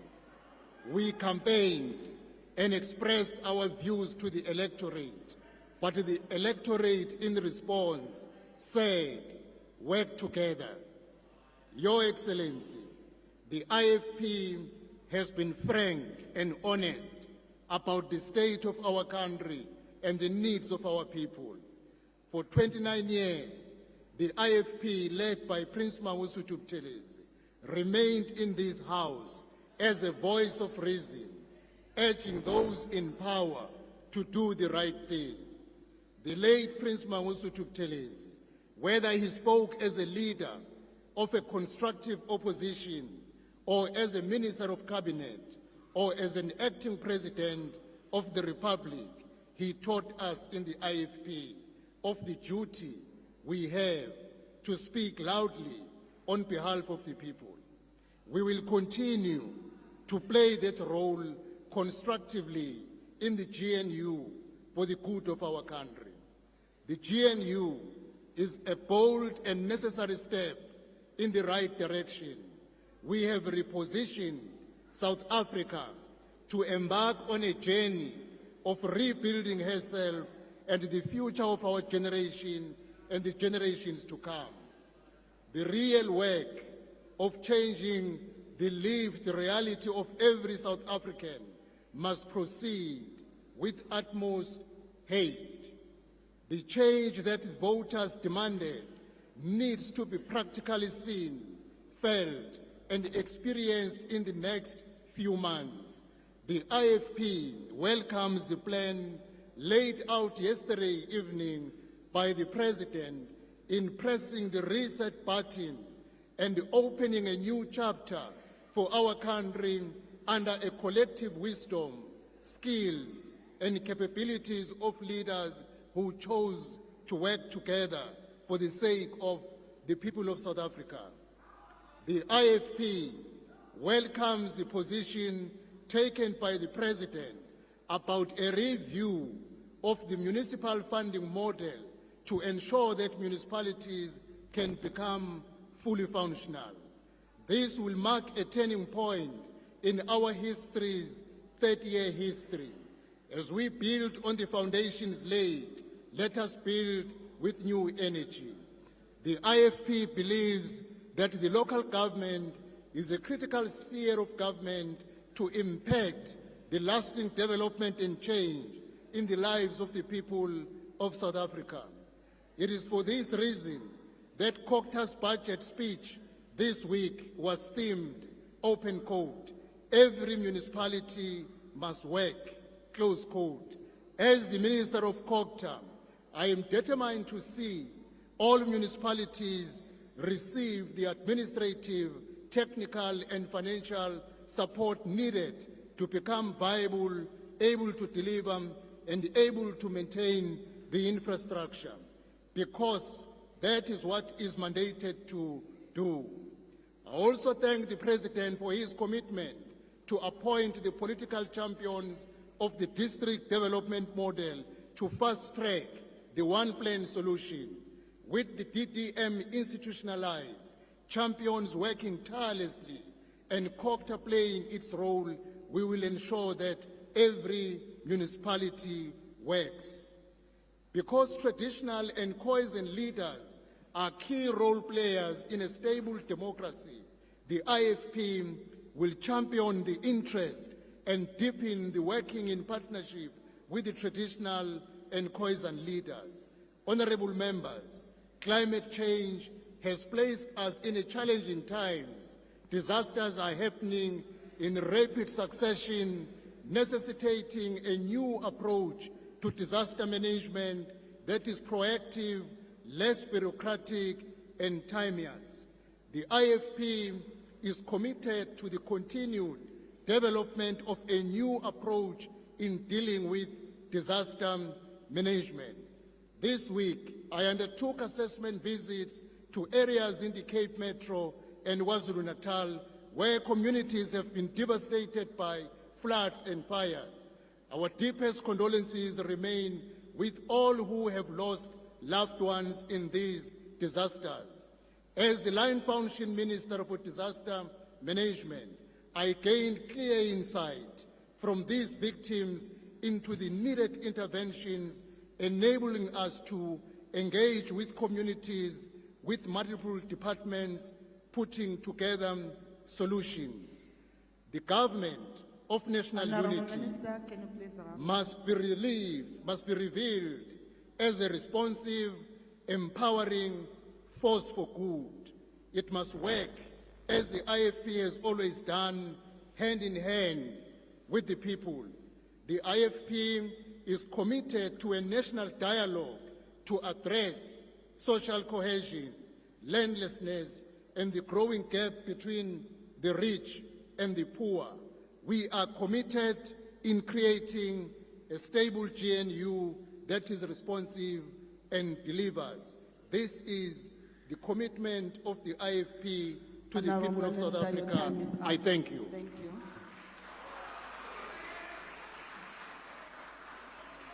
And now upon Minister of Planning, Monitoring and Evaluation. Thank you very much, Chairperson of the House, Madam Speaker, Deputy Speaker, Chairperson and Deputy Chairperson of the National Council of Provinces, Your Excellency President Ramaphosa, Your Excellency Deputy President of the country, Deputy President Mashatile, honorable members, ladies and gentlemen. In 2010, a group of young people who were leading the ANC Youth League at that particular time went to Zimbabwe to go and do a study, and they had an opportunity to meet with the late President Mugabe. And one of the things that he left, and I was part of that delegation, and some people, of course, that are no longer in the ANC, we were told something that I felt that has actually guided some of us in agreeing and celebrating the government of national unity. The late President Mugabe said to us, when he went to visit President Kwame Nkrumah in Ghana, he said, you must never sacrifice principle at the altar of political expedience. Honorable It Minister, is for this reason. There's a point of order. Can you kindly take your seat? Honorable Ndlozi. Can you take your seat, Minister? Do I take a seat? Okay. Minister, who led the delegation to Zimbabwe? Honorable Ndlozi, Can you give us please on the take your record, seat? please That's take not South important. Africans into confidence as to who led the delegation to Zimbabwe Honorable Ndlozi, of the can you ANC please Youth take League? your seat? Allow the minister to continue with her speech. I will not answer that. And he did say that in order to guide us politically, so that in our plight to grow in politics, we must always remember what constitutes a principle.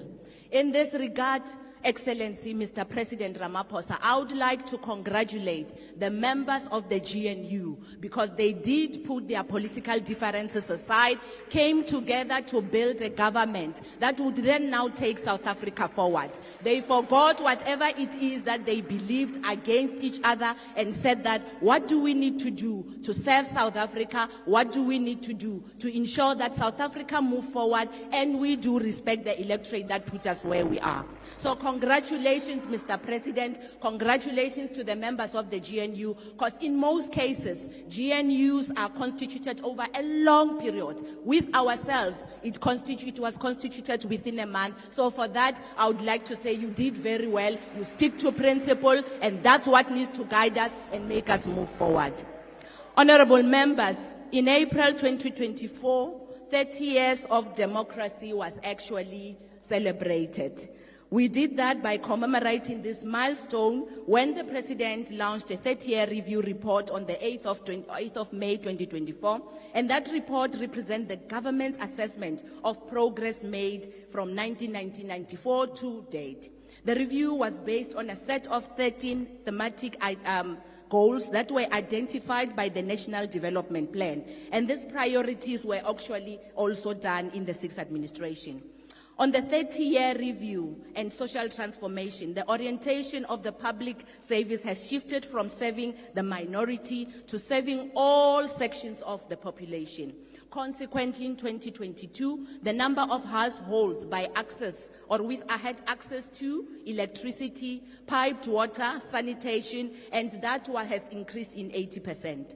This has removed millions of households from deprivation, thereby improving indicators of multidimensional poverty index and the Human Development Index. South Africa's social wage is one of the most comprehensive in the world and has proven to be an effective anti-poverty tool. The social wage covers all healthcare services, free water and electricity for the indigent, free schools, public housing, school nutrition, and early childhood development. And this has expanded financial support for students at universities and TVET colleges through the NSFAS. Priority 2 that the President has spoken about in the MTDP has actually spoken to this, and we will be building on top of what we have already done before in the 30 years to ensure that our people are served. Our country is moving towards a universal access to education at all levels, and it has improved overall educational outcomes and skills development opportunities, resulting in an improved population-level educational outcomes, such as the literacy and levels of educational qualification per age cohort. These are important pillars for a modern knowledge-based society. Equally, we have improved access to healthcare and are now working towards an ambition of universal access to health. Among others, the expansion of clinics, hospitals, and the healthcare infrastructure, increased primary healthcare, has already serviced more people, and it has also included the fact that we are almost accessing what we have set for ourselves. We have also seen that there are a lot of healthcare diseases that has reduced, such as the AIDS-related death.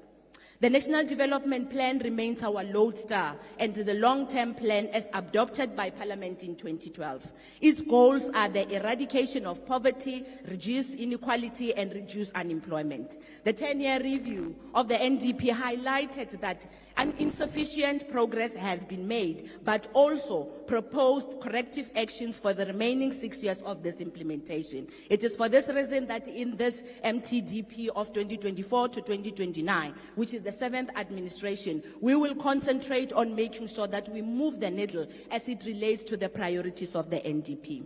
To support the implementation of this NDP, the Medium-Term Development Plan of 2024-29, which is the 5-year plan that I've just spoken about, has been developed, and this was based, of course, on the fact that we needed to align to the NDP, but it has also been informed by the fact that we had, as the GNU, a statement of intent that we came together to agree upon for the sake of South Africa. Emerging areas of priority which have been outlined in the address by the President last night has centered around inclusive economic growth and job creation. And Honorable Malema, the President did speak about international relations. He has alluded to the AFCTA and many other things. I wish you could have listened, because you would have heard exactly how we are going to move forward as it relates to making sure that we do intensify economic development as it relates to economic diplomacy. He did speak about that. This is a full appreciation, of course, of what I've already said, but this is also a major task that we have to get to the economy to perform at all its potential and create employment and economic opportunities for the people of South Africa and Africa and the world. In order to improve coordination and agenda setting during this term, the presidency will be strengthened to improve coordination of policy, integrated planning, and oversight in support of development outcomes. The MTDP of 2024 to 2029 will be supported by an evidence-based, not just things that we think about or gossip, but evidence-based outcomes and framework that will enable the integrated monitoring of progress against the set indicators and targets. Government clusters will support the MTDP with their own implementation plans, which will also allow us to respond to emerging issues. Priorities will also be cascaded into institutional plans, strategic plans, and annual performance plans of departments and entities. And it will also be able to assist us to draw up and establish performance management systems of government that will allow us to be able to monitor them.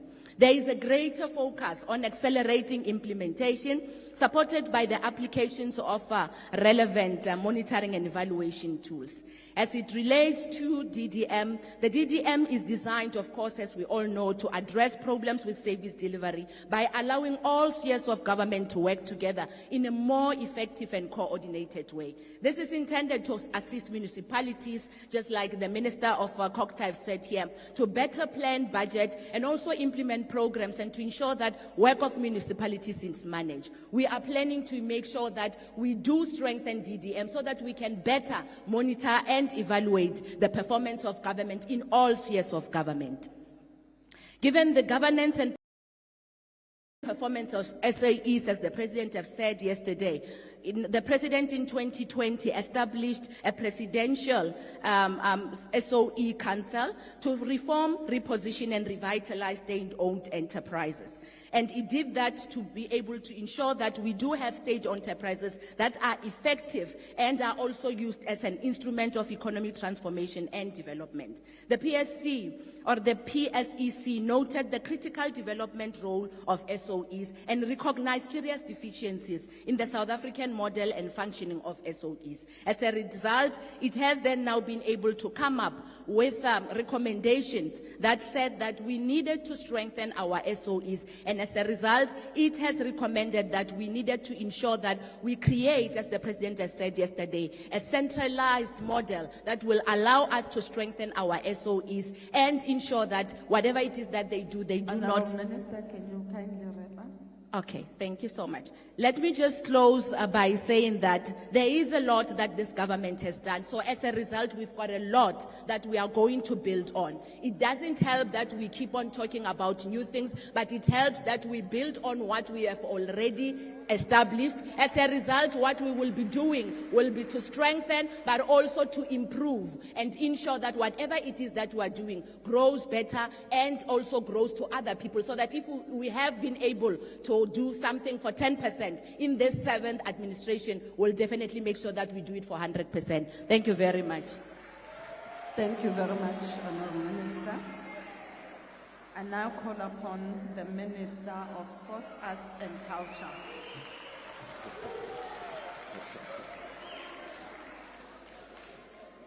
Honourable Chair, Madam Speaker, Honourable Cyril Ramaphosa, Honourable Deputy President Paul Mashatile.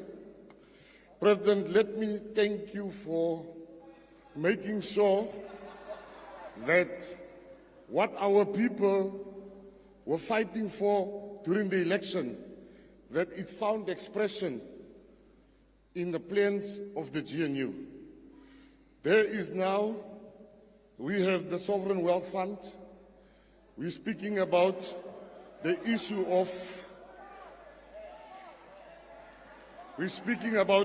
of minerals being exported, and most importantly, gang violence.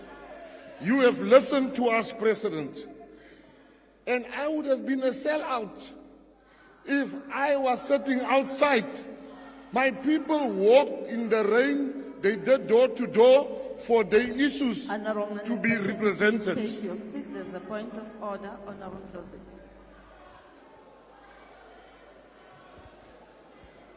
I'd like to call a point of order, House Chair, because a government minister cannot deliberately mislead the House. There is no sovereign wealth fund in this country. You must withdraw. There's no such a thing. At this stage where you are, it's not those talks by the streets you are having. You must speak facts on behalf of a government. There's no sovereign wealth fund in this country. You must withdraw. Take us serious here. Honourable Minister, can you please proceed? Your peers, you always talk about education, Honourable Ndlozi. Your peers are delivering papers while you are ice boy here being sent around. Must not come to me. Don't tell me about education. I want to thank you, President. President, one man was calling me, one gentleman at the airport was calling me a racist. And I asked him, why are you saying I'm a racist? And he said, whenever you speak only about colored people, it's colored people, colored people. And I engaged him. And President, let me tell you, the issues of colored people has not been addressed yet. And I want you to be the first president, Honorable, to address the national question. All presidents were scared to address the national question. If you can address the national question, you shall be the first.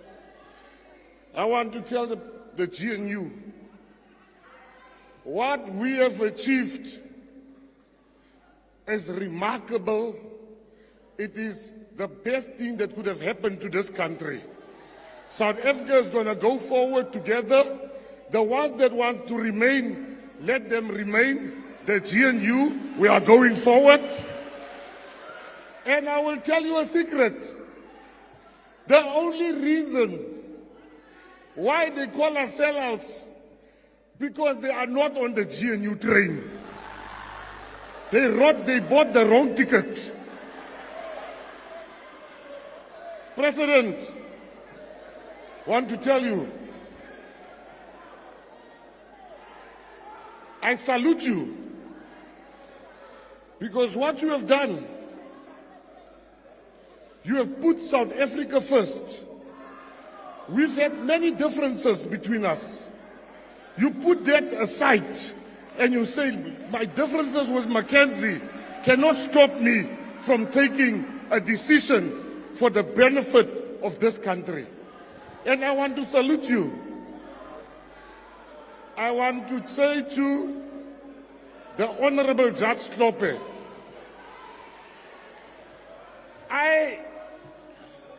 I want to say to Honorable Judge Klope, I'm sitting there and I'm shocked because you, Honorable Judge, have sent many of my old friends to jail with Roman Dutch law, which you enjoyed.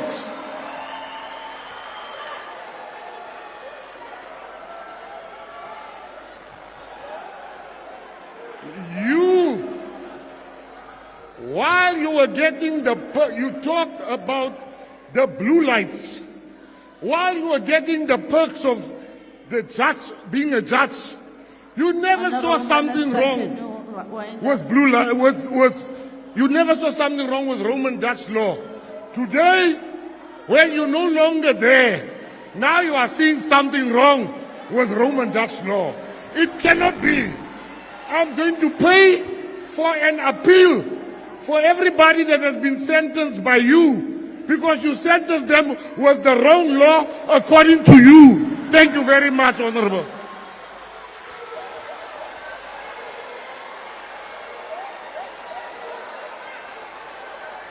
Order, honorable members, order. I now call upon the Minister of Correctional Services. Order, honorable members, order. Can you please take your seats, honorable members? Honorable Ndlovu, there's no speaker on the floor. What are you rising on? Chairperson, there needs not be a speaker on the floor for me to raise an order. I hope we can agree on that. So I'd like... You can proceed, honorable. Thank you very much. The judge has written a thesis when he was on the bench, attacking Roman Dutch law. Honorable Ndlovu, your illiteracy is not going to help us. Can you please sit down? This judge has Ndlovu, written papers against Roman Dutch law when he was on the bench. Can you take the You come here and you lie. You lie. This judge spoke about decolonization of the law from the bench. Don't lie here, man. Must read extensive, well-researched papers that are peer-reviewed. Yes, yes.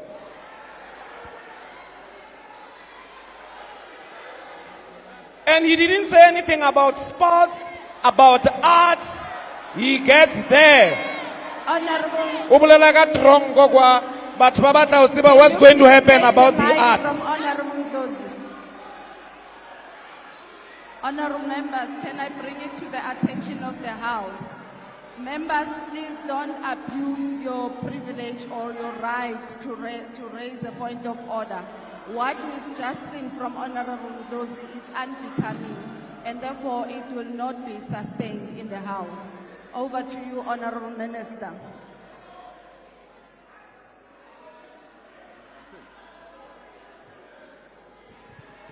Geachte Voorzitter, through you, Honorable President,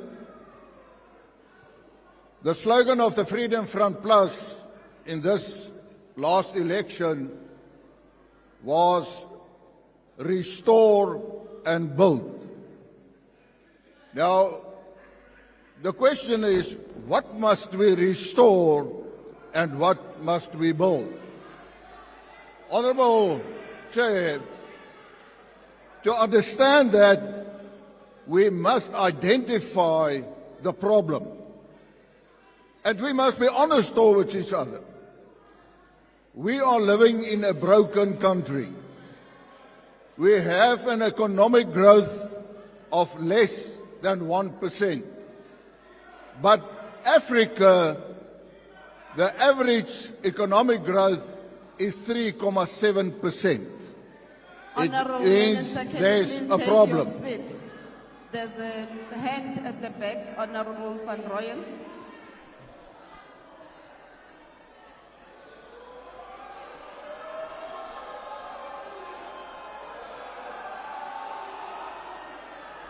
Honorable members, can you please take your seat? Honorable members, can you please take your seat? For the last time, honorable members, I'm requesting you to take the seat. This can't go on like this, honorable members. Can we allow Honorable Van Rooyen to speak? Thank you very much. Thank you very much, Chair. I just wanted to check if Honorable Groenewald is he ready to take a question. Honorable Groenewald, are you prepared to take a question? Honorable Groenewald, are you prepared to take a question? Can you respond?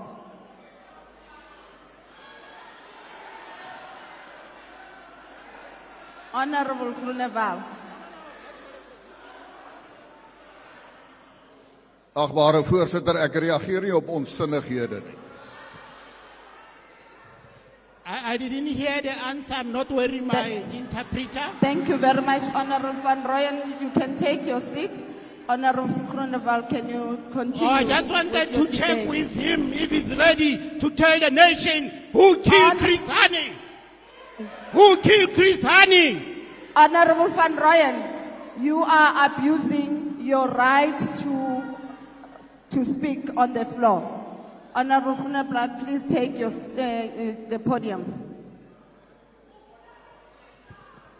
Another aspect we must also realize, Honorable President, is the criminality in South Africa and the crime is Honorable of such Groenewald, nature. Can you take your seat? There's a hand at the back there. Honorable member.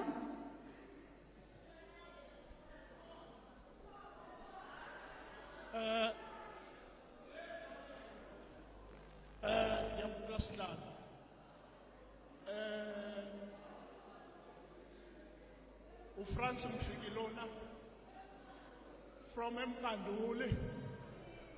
I want Amalala, Solos. Welcome in this parliament. Honorable member, what you are doing is not allowed in the house. Honorable Groenewald, can you please proceed? Thank you, Honorable Chair. Our people do not feel safe in South Africa. And to address that, we will have to look at the criminal justice system as a whole, because that plays an important role if we want to build the economy. Honorable Groenewald, can you please take your seat? There's a hand over there right at the back. Thank you very much, Chairperson, and my apologies, Honorable Groenewald. I'm not raising an order on you. I rise on Rule 40C of the joint rules of people who deliberately undermine the authority of the chairperson, and actions should be taken around that. Because what we see here is members acting disorderly, deliberately in the House. And I want to ask you, Chair, that you put an end to that. We are not in a circus here. Honorable Ndlozi just rises up and give a lecture as if he's a pastor here in the House. Thank you very much. Thank you, honorable members. Honorable members, we are all expected to respect the decorum of the House. And therefore, as such, all of us, we do have the responsibility to conduct ourselves in a manner that is befitting. What we've been doing, it's unheard of, and please don't push us to take decisions that we are not interested in. And therefore, can we please allow Honorable Groenewald to continue with his debate? Thank you, Honorable Chair. The crime must be addressed, the criminal justice system. We know unemployment in South Africa, we talk about 42%. When we refer to the young people of South Africa, we talk about 60% of unemployment. And the question that must be asked is that what the Honourable President said yesterday, he said it is the priorities we will have to attend to. And everyone must ask him or herself, do they agree that the policies and the matters that the President has put on the table, whether they also see those as priorities? Because if we deal with the priorities, then we can have success. What is also of utmost importance is our local government. Because if you establish a factory or a business, it is part of a specific municipality. We must look at the infrastructure. And the Freedom Front Plus also supports very strongly the fact that the appointments must be merit-based appointments. We must ensure that we get the best people to do the job. We must be honest towards each other. At the moment we have officials, whether they are catering deployment, but they are not qualified to do their job. And then we have people who are qualified, but they don't do their job. And we must ensure that that must be corrected. Die Vryheidsfront Plus het vir die kiesers van Suid-Afrika aan sy veldtog gesê, kom ons herstel en bou. Ons is almal deel van Suid-Afrika. As die skip sink, sink ons almal saam. Maak nie saak aan watter politieke party jy behoort nie. En omdat die Vryheidsfront Plus gesê het, ons moet herstel en bou, is daar besluit om te sê, hier is 'n geleentheid om te sê, kom ons herstel en ons bou. But we must also be honest. We can't only have policies on paper. We, as government, and note I say we have the responsibility to ensure that it is implemented. Honourable Minister, can you please round up? We have the responsibility to be sure that we implement those policies. As the Honourable President once said, the seat you have in Parliament does not belong to you, but to the people. We must be accountable to the people, and the Freedom Front Plus will ensure that we restore and build. Thank you, Honourable Member. I now call upon the Premier of Limpopo.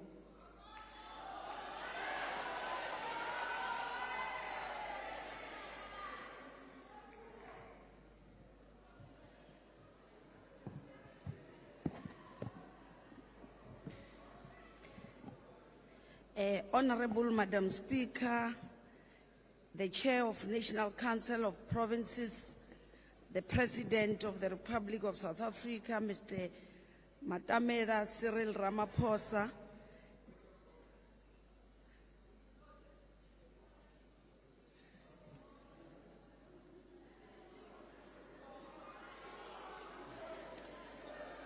Deputy President. Honourable Premier, can you please take your seat? There's a point of order.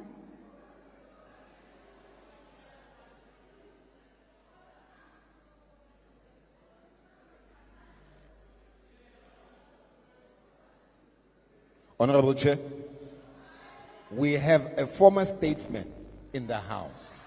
He has not been recognized. Please recognize President Jacob Zuma for being in the House.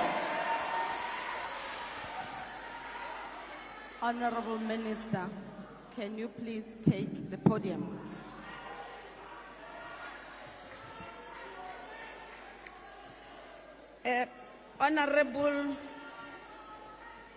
Honorable Deputy President Tatana Mashatile, members of the two houses, ladies and gentlemen, I rise on behalf of the descendants of the warriors of Skukune, the descendants of the warriors of Makado, of Gungunyane, of Mukopane, and many other great warriors whose land we continue to make the lives of their residents better. I rise on behalf of the sons and daughters of the rain-making queen and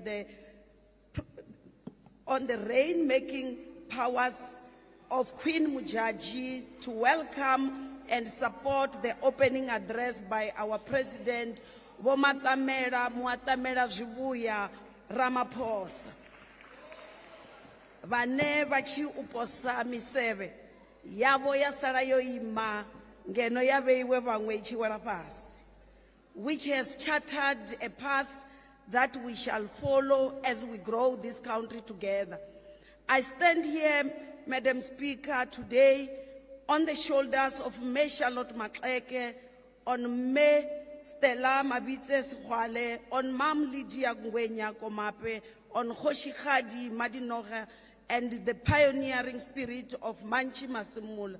I'm here under the tutelage of the great Peter Nchaveleng, of Me Joyce Mashamba, of Vuledzani Bulala, of Norman Mashabane, and Chipua Muope. It is the youthful of revolutionary poise of Peter Mukaba, of Collins Chabane, of Tracy Malachi, of Franz Mutlala that set me at peace here today.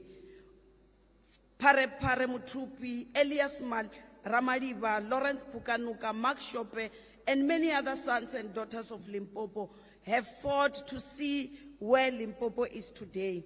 They have paved the way for our democratic government and service provision in Limpopo. Reflecting on the achievement of the Limpopo government since 1994, Honorable Speaker, it is evident that we have made significant progress in consolidating democratic governance and providing basic services to our residents.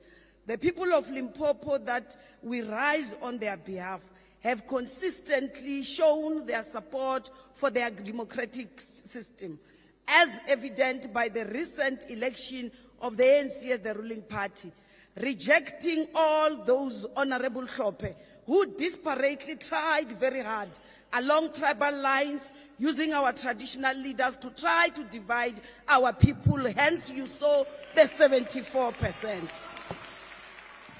Our province has seen remarkable improvements in the provision of essential services, such as, if we go back to 1996, electricity supply was at 36%. Today, we are at 97%, Honorable Minister Ramkhopa.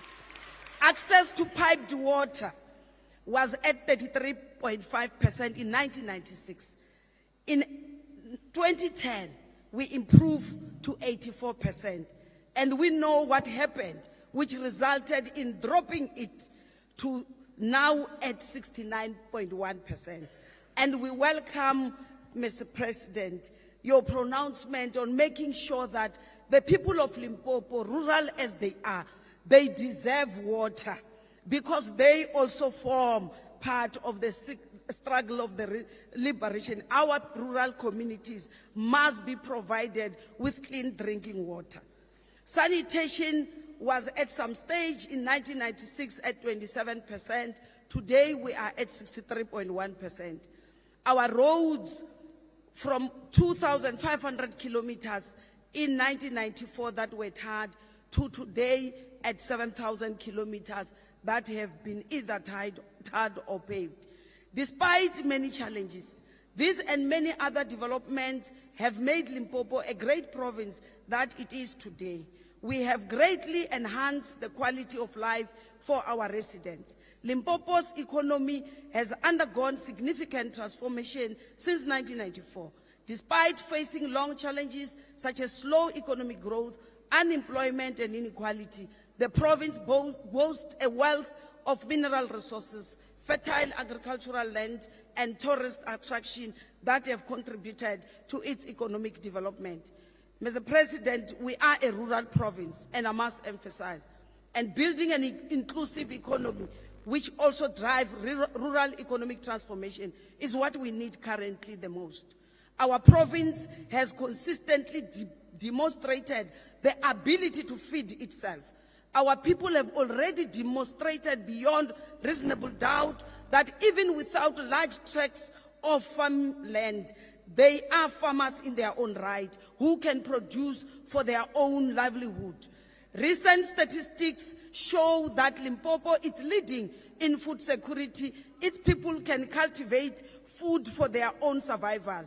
This fits well with your directive of prioritizing rural development, and together we must focus on supporting them to now use agriculture for commercial purposes. They have proven to you that they can farm, so what more do you want from them except supporting them?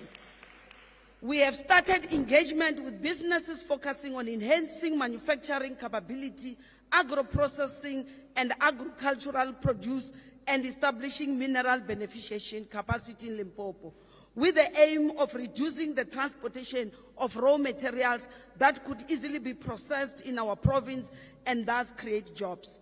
Gone will be the days very soon of exporting all tomatoes raw as they are without having to manufacture tomato sauce. Gone will be the days where we continuously export timber but have to import a toothpick. So as a province, we need to start there. It might appear small, but it will go a long way in creating jobs for our people. The mining sector, which accounts to 26% of the province's GDP in 2023, has been a key driver of economic growth, creating employment opportunities and fostering sustainable development. Similarly, manufacturing, construction, agriculture, tourism, and the gaming sector have contributed significantly to the province's economy, highlighting the diverse economic landscape of Limpopo. Looking ahead to the 7th administration, our strategic focus will be on water and road infrastructure development, youth empowerment through skills development and job creation, and economic transformation through mining beneficiation, agro-processing and renewable energy initiatives. We are committed to accelerating industrialization in Limpopo by finalizing the establishment and operationalization of the specific economic zones, our Musina, Makado, and the Fitahomutuwats. This will drive economic growth, attract investment, and create sustainable enterprises. We are actively engaging with the national government to expedite the approval of Fitahomutuwats SEZ proposal and upgrade the Gateway International Airport to serve as a vital cargo hub in the SADC region. Our other catalytic projects, Madam Speaker, including the revitalization of industrial parks such as Sishiru, Leboahomu, Shayandima, and Nkonko, and the Polokwane Logistics Hub. Aim is to enhance economic opportunities and promote the development of local industries. Limpopo has been consistently ranked amongst the top 3 destinations for both domestic and international tourists. I still insist, Honorable President, that up to this day, when God created a man, I don't want to even imagine where he was and what inspired him to create this gender. But I can, without fear of contradiction, that when God created a woman, he was situated in Waterberg, inspired by the beauty of its biosphere. We would want to capitalize on this market, especially the legion of international travelers who must come to explore more routes that we shall have developed, including the routes that celebrate Limpopo's contribution to the liberation wars against colonialism and freedom, with direct links to the rest of SADC. It is an open secret that even the Umkhonto weSizwe, the real Umkhonto weSizwe, when it was formed, they were inspired by King Sekhukhune when he led the Sibataghomo. By harnessing the potential of tourism and niche markets, we seek to further boost economic growth and create employment opportunities in Limpopo. When honorable members in your different provinces, you speak about the big five, we in Limpopo, the descendant of Makado in Vembe district, speaks about the big six. And you will be asking me, what is that? I'm inviting you to visit this district where you will see the biggest baobab tree in the whole world. Youth development is a key priority for us, and we are committed to reskilling young people to meet the demands of an industrialized economy. In addition to our industrialization strategy, we have prioritized skills development as a key pillar to advance sustainable growth youth development program. We believe that we, if... Can you please wind up? No, you still have time. Oh, Just wind up. Our partnership with Tshwane University of Technology and the Department of Higher Education and Training will, in not so distant future, see a new university campus in Guyana established. The province is committed to see successful completion of this university. As I'm concluding, road infrastructure is another key enabler of inclusive economic growth, especially to our local rural economy. Therefore, road maintenance is not only key for the locals to access services such as schools, healthcare, police station, graveyards, but also for them to move their goods from one area to another. As I've already indicated, they are farmers in their own right. Out of more than 20,000 kilometer roads that we have in the province, 13,400 are neither tarred nor paved. Hence, we agree with you, Mr. President, that yellow fleets must be able to reach those areas. In my language, in my province, we call them dikherekhere. Hence, we have dikherekhere Wednesday. And I must declare to this House that dikherekhere has got nothing to do with a tender. Many of you will be salivating to think another project. It's an insourced program where we are currently using the yellow fleet that we have and the staff that we have. What we need from the Minister of Transport and the Minister of Public Works, it's more allocation towards the Kherekhere. In conclusion, I'm reminded of Desmond Tutu, who said, hope is being able to see that there is light despite Honorable Member, please take darkness. your seat. Thanks. I now call upon Honorable Trolle.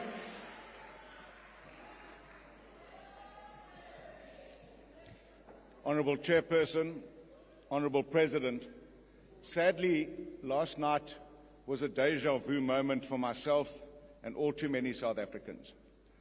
Your understandable sales pitch for your new government and promises might have sounded fantastic to the naive amongst us, but the electorate who showed their jaundice towards your last government know that these were flights of fantasy. Because, Honorable President, we don't trust you anymore. We don't believe you anymore. We haven't seen a smart city. All we see is broken cities. We've heard your "we will do" speeches so often, but we've never heard you say "we have done" speech in Parliament before. You have started your second term in office really badly by appointing almost 20% of the people in this Parliament to your cabinet. That says to the people of South Africa that your government is more important than they are. While some in this House are going to go to court about what you call your government, we don't care. If I can borrow from Romeo and Juliet, what's in a name? That which you call a rose by any other name would smell as sweet. South Africans want change. They want security, dignity, and the independence of a job. They took your previous majority away because you couldn't grow the economy, create jobs, deliver services to them effectively, and keep them safe in their homes. You need to repair our international reputation before we will be able to attract the foreign direct investment so badly needed to grow our economy. Investors want political stability. They want policy certainty. You need to get us off the international grey listing. You need to stop corruption. You need to eradicate violent crime. Being one of the most violent nations in the world where women are objectified, routinely abused and murdered is a disgrace. Criminality is entrenched in our society, and we experience it daily with wanton and uncontrolled theft, vandalization and destruction of our economic and service delivery infrastructure. This drives away investment and destroys our economy. Last night, you claimed that 80% of all passenger rail services are operational again. That is not a fact. It's not true. South Africa has extraordinary mineral and agricultural wealth, virtually unparalleled environmental endowment, including an incredibly richly diverse marine life with a spectacular coastline. But most importantly, what South Africa has is the most prized attraction of 400 years ago and still remains so now, is our geopolitical global positioning and marvelous climate. Why can't you leverage that? With all of these bounties, we should be a thriving economy with a thriving country with a world-topping economy. We know that our history has militated against this and prevented us achieving our full potential. So let's not entrench our uncontrollable volition to undermine ourselves and to continue to drive ourselves apart. In this regard, I want to caution South Africans and your government not to be distracted nor to succumb to the self-harm disorder that some political parties display in this House. As Hamlet pondered in Shakespeare's soliloquy, these parties display a schizophrenic characteristic, to be or not to be. Their paradoxical offer won't fix anything. We need an El Salvador rehabilitation such as that being led by President Nayib Bukele Ortez, from being the most violent country in South America to the most peaceful country in South America in 2 years.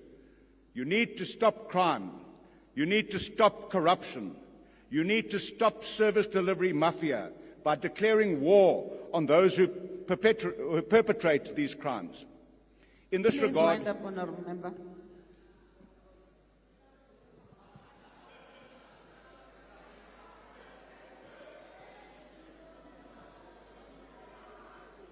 it can't be. It can't be time. There's a watch in front of you, Honourable Member. I beg your pardon? There's a watch in front of you. I can't hear you. There's a watch in front of you, Honourable Member. Please round up. I'm going to round up like the previous speaker for a while. As we watch the inevitable public exposure of the incorrigible theft of poor people's life savings from the VBS Bank, you must know that this is going to detonate the inevitable demand for public exposure of the Phala Phala saga, and your government's survival will depend on your innocence or guilt. Because, Honourable President, corruption infraction, large or small, must be dealt with equally. We will not fall into the trap that your newfound partners have of equivocation and making odious comparisons of extent. We will not allow Phala Phala to become this Parliament's next fire pool disgrace. Your time is up. We as Action SA will give you the benefit of the doubt as you are a new government. Your time is up. But if you don't Can fix you the please problems switch of off this your mic? country, I'm just rounding up like the previous speaker. If you don't fix the please problems switch of this off the country, mic? the election is coming. I'm rounding up. Honourable Member, your time is up. Thank you. Honourable Member, the time is 1 o'clock. We are breaking for lunch. We are expected to come back at 2 o'clock. I am told that lunch is served in the banquet hall, second floor. The bells will be rang 10 minutes before the start of the next session. Thank you very much.